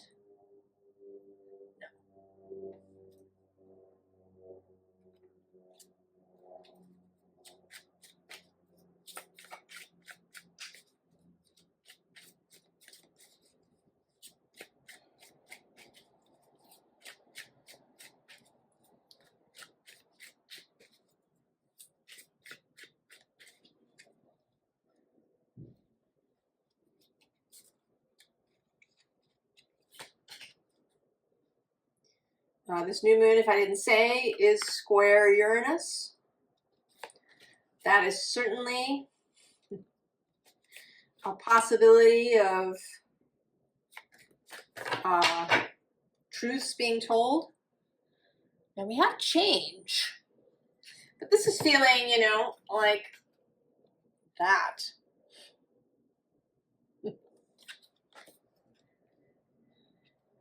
It's on the underside. Oh, yeah, Ten of Swords. Quartz.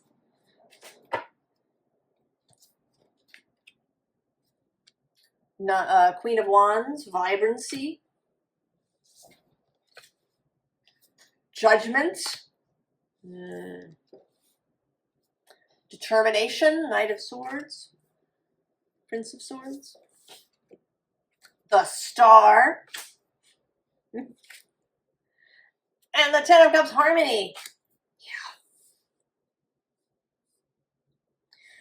So, yes, you have been coming into alignment with yourself. I don't know what you've been doing. Maybe you've been hanging out in the grove. Maybe you've been speaking to your own soul and actually believing what it's telling you. But you're coming back into self, into vibrancy. You are seeing yourself. Seeing reality. And it may come, you know, with the Judgment card here and this Prince of Swords, it may come in a flash. Where you're, you know, I don't know, you're meditating, you're contemplating, you're washing the dishes, and you see it. And then you can't unsee it, it's with you. Right? It's like you see it.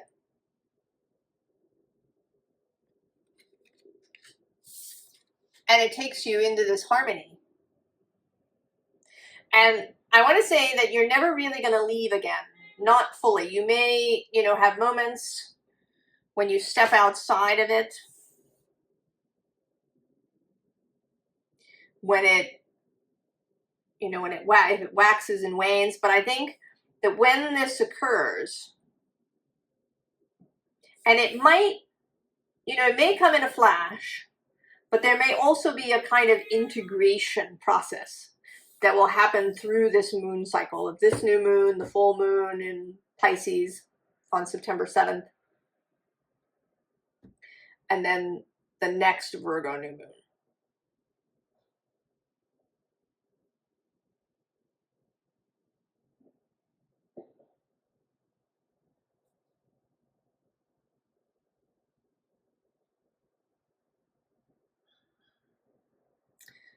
I don't know, I kind of want, I want something else.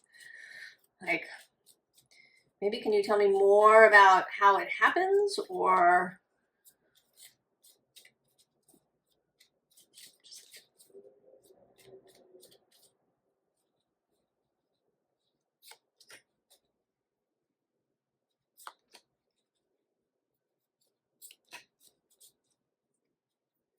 well, there's the Chariot moving fast. High Priestess on the underside. Two of Wands. Oh, the Ace of Cups. And the World. Okay, so, right. How it happens. You're looking, right? You're looking towards the beauty. Right? You are in communion with the High Priestess, with this Chariot energy that is Cancer's energy across the way. It's this energy of the two horses coming into alignment with one another.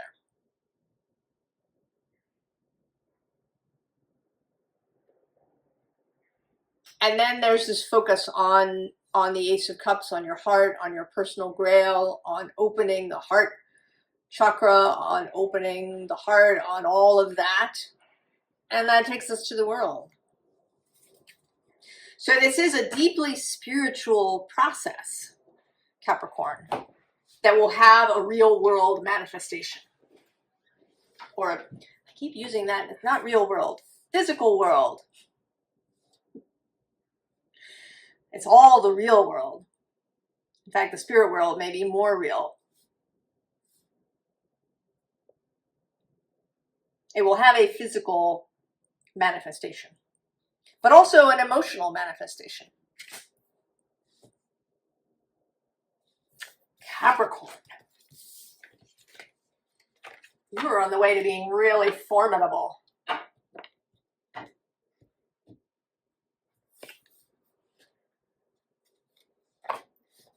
Through surrender. Who could have predicted that? Aquarius.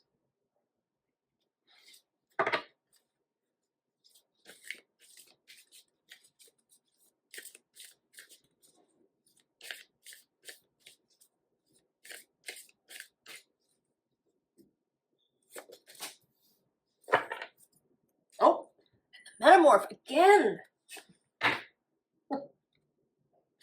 This transformational energy, this crossing lines, crossing boundaries, paradox,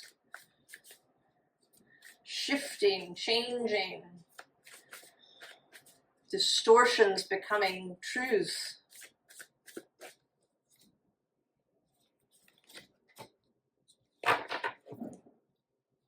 Many paths becoming one.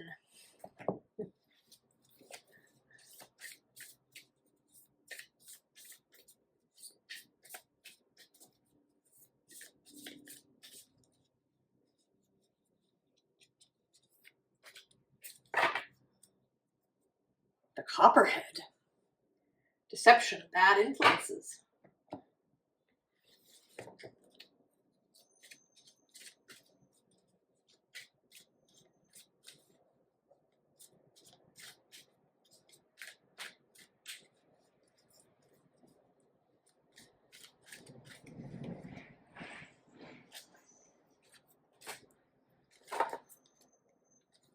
Oh, the unexpected. Uranus in the mix. Oh, the Observer, also coming out for the third time. That's certainly very Mercury. The Jaguar. Oh. Hurricane Lamp. Preparedness, Inner Light. Also possibly the Hermit's Lantern. And Acceptance. Maybe some connection here a little bit to Cancer.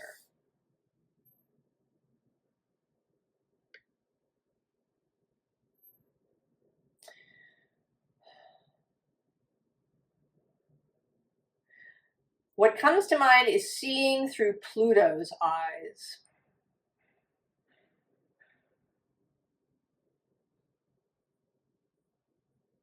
Seeing through Pluto's eyes.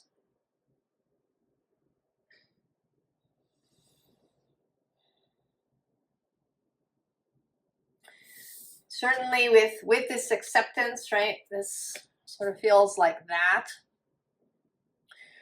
The ability to hold paradox, the ability to see how people with maybe opposite perspectives come together and create something new. What Ian McGilchrist calls the coincidence of opposites. How often they show up together.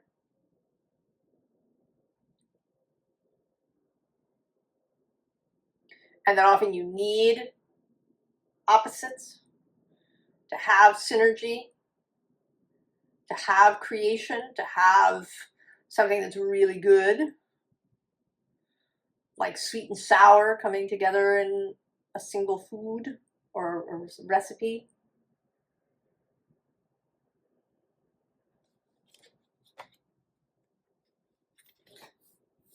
Right, kind of seeing with these two different eyes. And then from Pluto's perspective, transformational,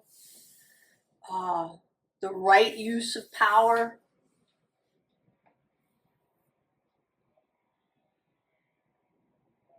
Emotional power with the moon here in the Jaguar card. And then this hurricane lamp of, you know, keeping a lamp in the window for others.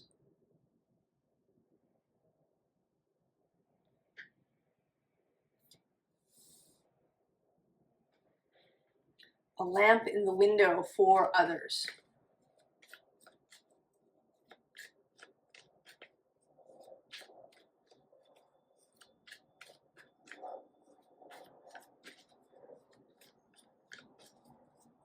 A loss of rigidity. Seeing something anew.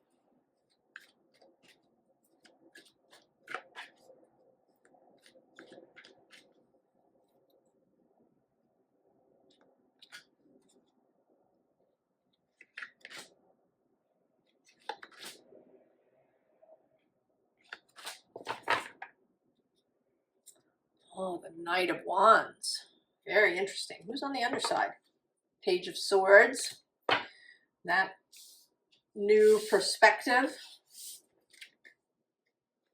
Judgment. Coming out for the second time. Two of Wands. The Magician. And the Ten of Pentacles. Well, yeah, you are having some sort of wake-up call. I don't know, the Sagittarian energy, and right below that is the Queen of Wands, and also the King of Cups, and the King of Swords, who's you. Right? All of these energies coming together. Below them is the Sun. And also, I'm going to say the Knight of Cups. Saturn, who is your traditional host, guide, is now moving into, well, will be moving into Pisces.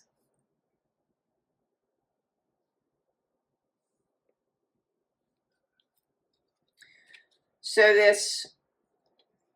this whole other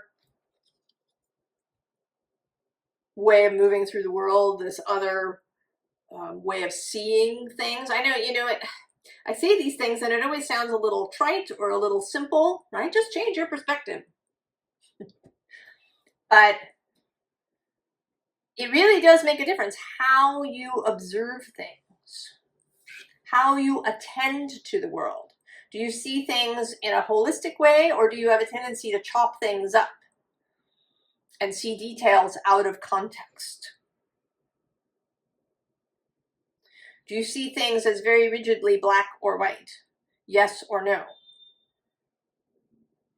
Right, this kind of, you know, as opposed to yes and.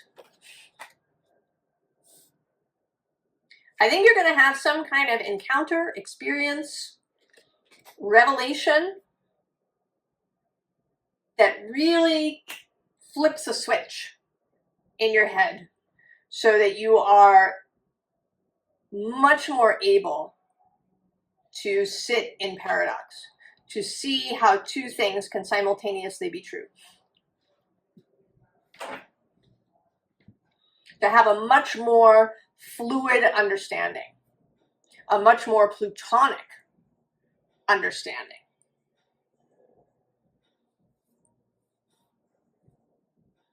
of how things are, right? This magician who utilizes all the elements around her.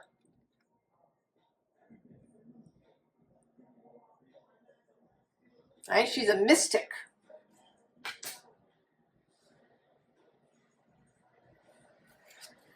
And that is the path to creation, and creation in a group.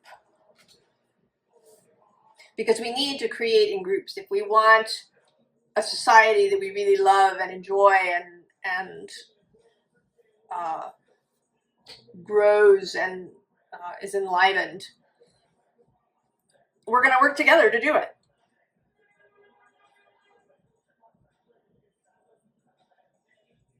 And it seems like you are really undergoing a major mental shift. I often talk about Ian McGilchrist. His first sort of big book about this was The Master and His Emissary. That the right brain's ability to see, you know, in context, to see the whole picture, that you want to lead that way.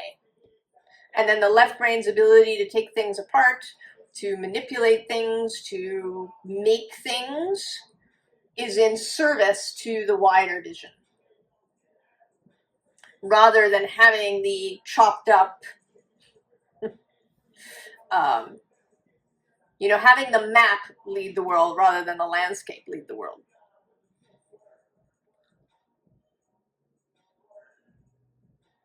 And that this is going to change your whole process of creation in life.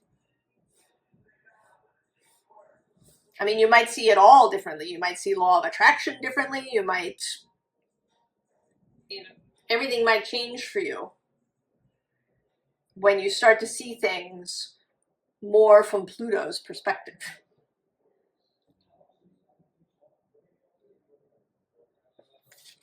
Aquarius. I am curious to see how it all plays out through this whole month. Pisces.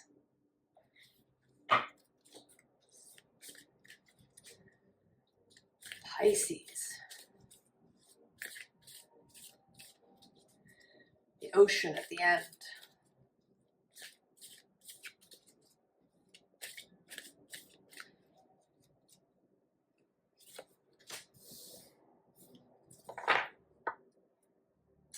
The Green Man.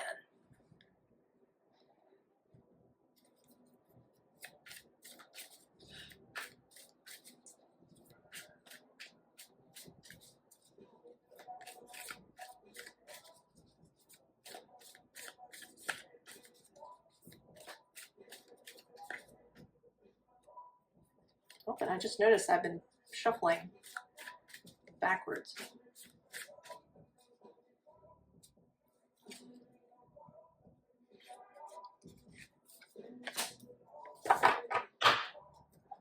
The Luminous Warrior.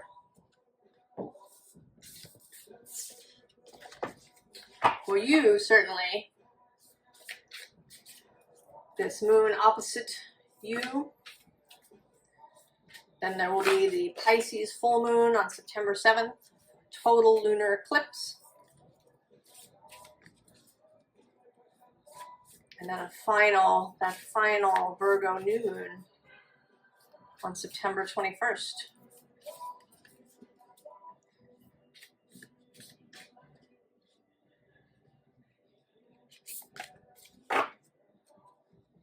Black coffee.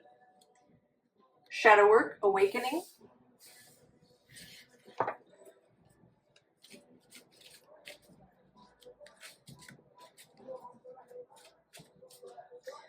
There's something subversive feeling about you with this green man and the luminous warrior.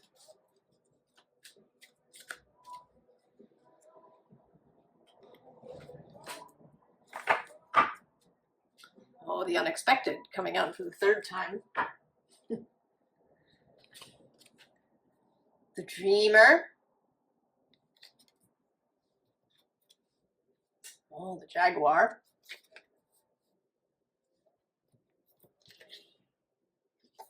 Sassafras. Healing, self-care. Resistance. Pisces.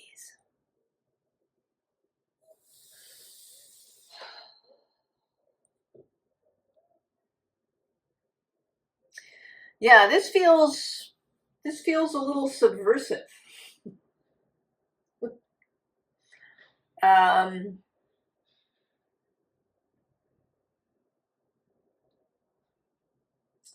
know, like an infiltration.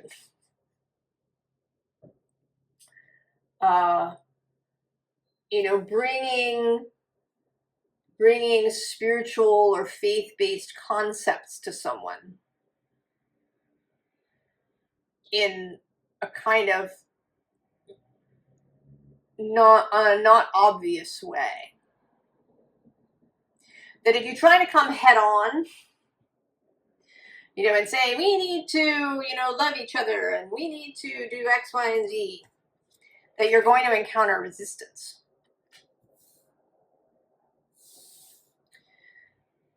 That there is going to be, you know, I sort of see this as you and then all of this resistance, right? Everybody's commentary, you know, all of the videos talking about the dire consequences of the new moons and the eclipses and, you know, things are going to get worse before they get better or all of this sort of thing. You're just letting it go right over your head. You are coming in through the underside, through the back door, you know, both with this tea and coffee, through conversation with people. You know, you go to lunch with someone and you lead the conversation in, you know, kind of in the way that you want it to go. Introducing these, you know, ideas of hope, of beauty, of spirit, of alignment. I'm kind of now wanting to look at all the bottoms. The bottom of this one has, oh, the abandoned plantation. Dismantling. The bottom here is growth happening from underneath. All magic, see? And the awakener. So you, Pisces, are showing up, at least through this new moon cycle, in a kind of subversive way. You're bringing magic, You know, maybe you're bringing astrology, law of attraction, alignment, these kinds of concepts, you know, universal love, whatever it is, it's your thing. You are going to bring them in this sub rosa unseen way, right? The luminous warrior. Right? You're not showing up with a sword. Right here with the green man.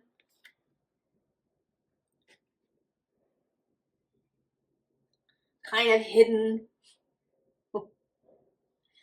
You know, maybe through telling stories or, you know, something. You are coming, you're infiltrating. I often think of Pisces as all of the underground waters that connect all the waters of the earth.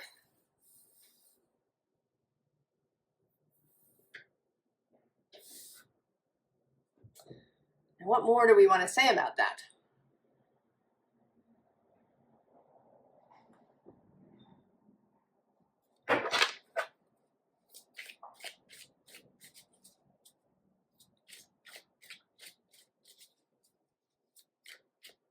Now, this may be somewhere very specific. You know, it could be that you're trying to create some sort of cultural change or other kind of thing where you work. Or maybe it's your family or your friend group, or maybe it's in your community. I don't know where it is. It might be really small or really large.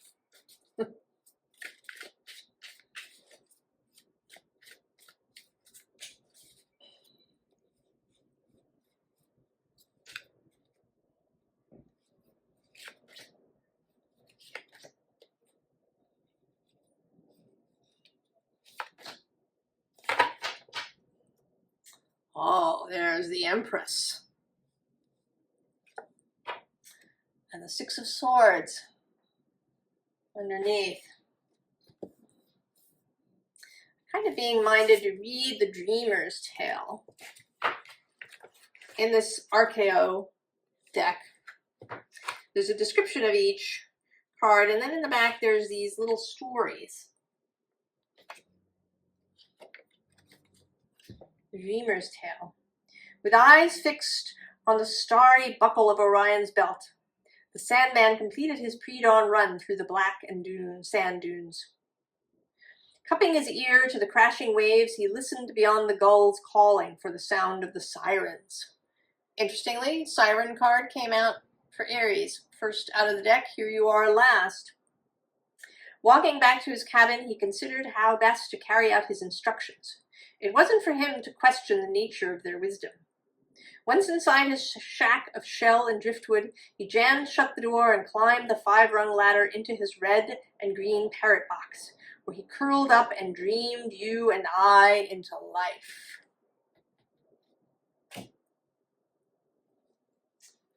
Pisces. Well, the 5 of sacred circles. The 5 of staves. The 7 of cups. And temperance. Oh yeah. Pisces. Right? The people that are on the edge. Bringing anybody out, right? Bringing people in out of the cold. You know, also, you know, being very welcoming to anyone who might come to you with a question. Then this very collaborative 5 of staves, working with others, inspiring, bringing this energy of the dreamer, of yourself, of, you know, the beautiful kind of Piscean energy, the energy of Jupiter. all the possibilities, helping people see all the different, what is possible for them. And then Temperance. Ease, healing, moderation,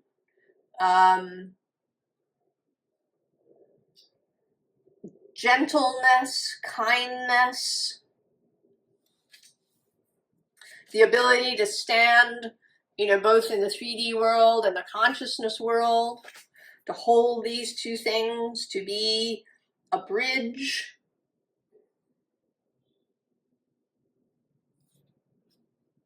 Oh yeah, below the Empress is this Four of Cups, right? Helping people see, what is available. Below that, actually, the Eight of Cups.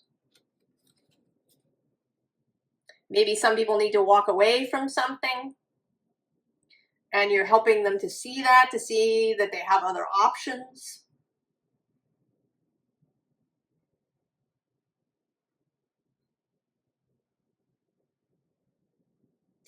Pisces. I know, I kind of want something else for you too. This all feels, very much like what you are giving to others. What does Pisces receive?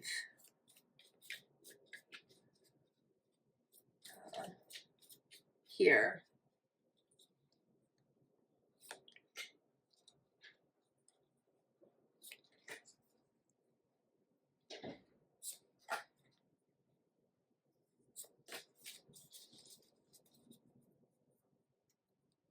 Oh, there's the Hanged Man. Queen of Wands. Strength. Ten of Wands. And the Two of Wands. Well, so it seems like this process of helping others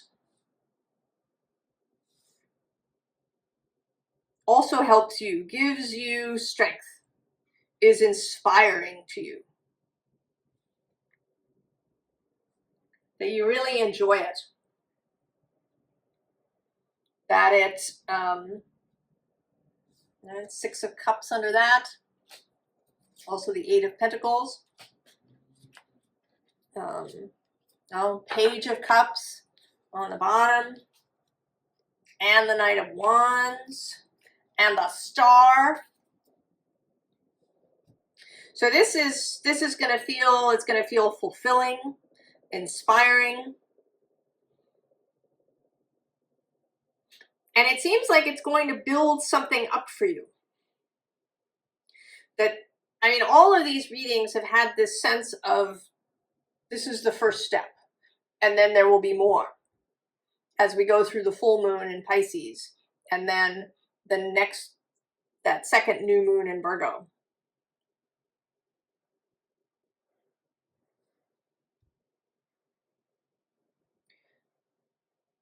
So this process,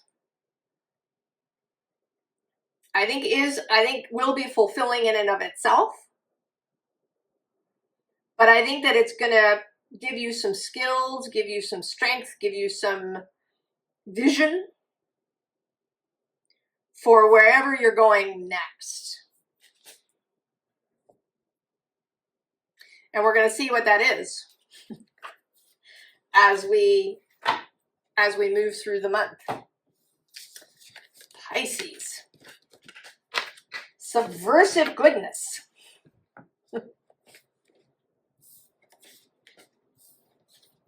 All right. Should we do community? Should we do the whole group? Maybe we shall. The collective, that's the word I'm looking for. The collective.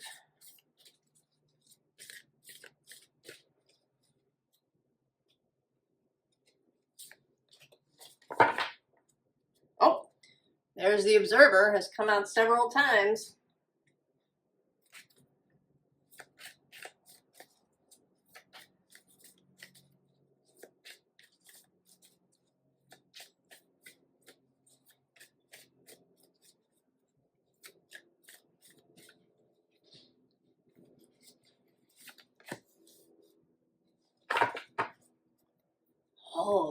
Taurus.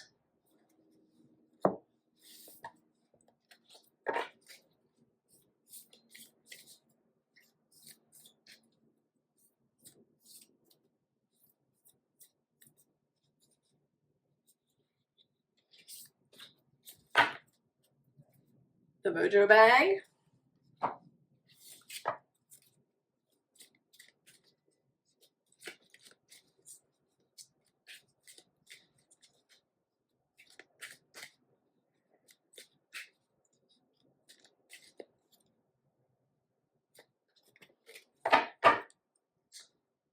Beauty.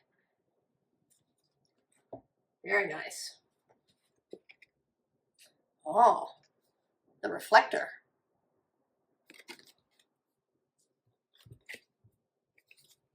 Sweat Lodge. The Blessed Child. Purity, Lost Innocence. And Wisdom.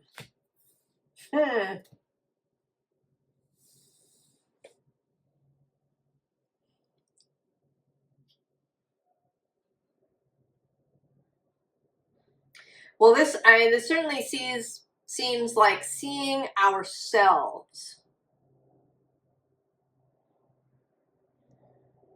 with love, seeing ourselves as beautiful, witnessing ourselves,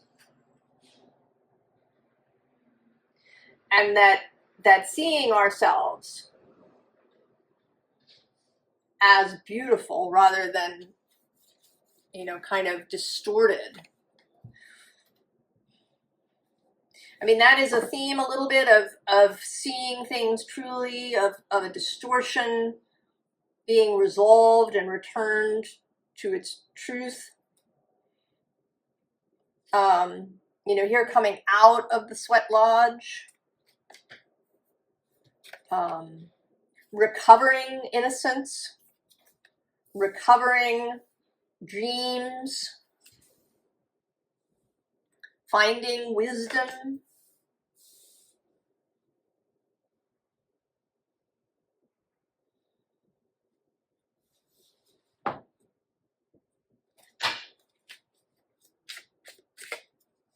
This first new moon is squaring Uranus.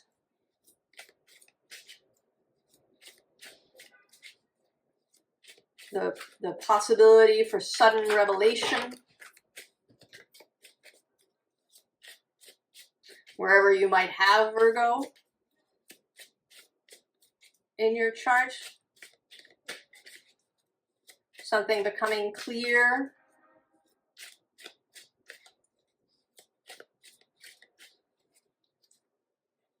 Seeing yourself clearly, maybe for the first time.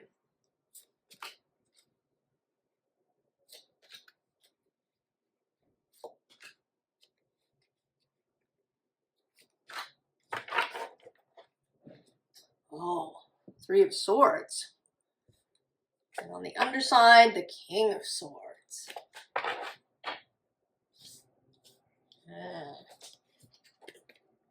Oh, Page of Swords. Another repeat card. Eight of Wands. Six of Swords. Knight of Cups. And a Page of Wands coming out several times. So, yes, it's a little story. We're all over here. We've got, you know, whatever swords we've been sticking into our own heart. Whatever's been in there. Pains, resistances, longings, all of these things. Did I look at the bottom? Oh yes, the King of Swords, right? So clarity coming through.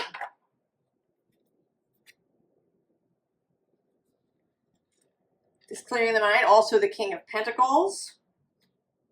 Strength. What else is under there? The King of Cups, that's 3. And the Wheel of Fortune. All these kings. I kind of now want to find the King of Wands. Oh, Also, the Hermit here is between the 4 and the 10 of Pentacles. The King of Wands, where is he?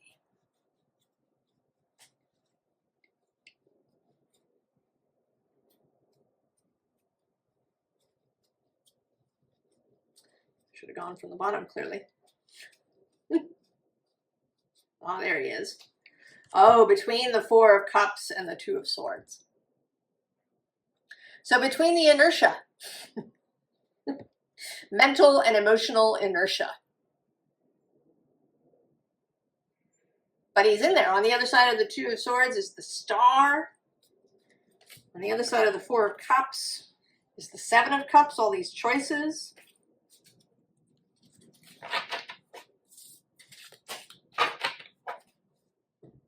So it's all under there. It's available. And so we get the message. And once that happens, there is this sleeting in of inspiration. New fire arrives to inspire us into motion and into this 6 of Swords. Right? It's really leaving whatever this mental anguish we've been in. And then the Knight of Cups, this devotion to the Grail, this carrying this cup of love to other places. Also Pisces, we have the Pisces full moon coming next. And the Page of Wands. Inspired innocence.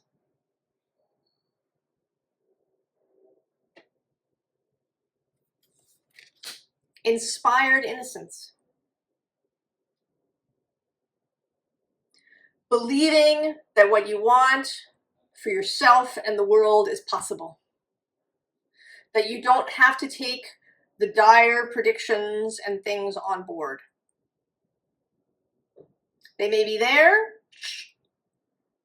You don't have to take them on board. You can believe in goodness, in truth, in beauty. You can believe in seeing people as beautiful. You can believe in this Grail cup that you carry. That innocence is strength and can lead to wisdom. Getting rid of the cynicism and jadedness and coolness and sophistication and all of those things. Letting all of that go. You don't have to be cool. You don't have to be sophisticated. You don't have to be, a quick wit. You don't have to, enjoy sarcasm. Or people getting one over on each other.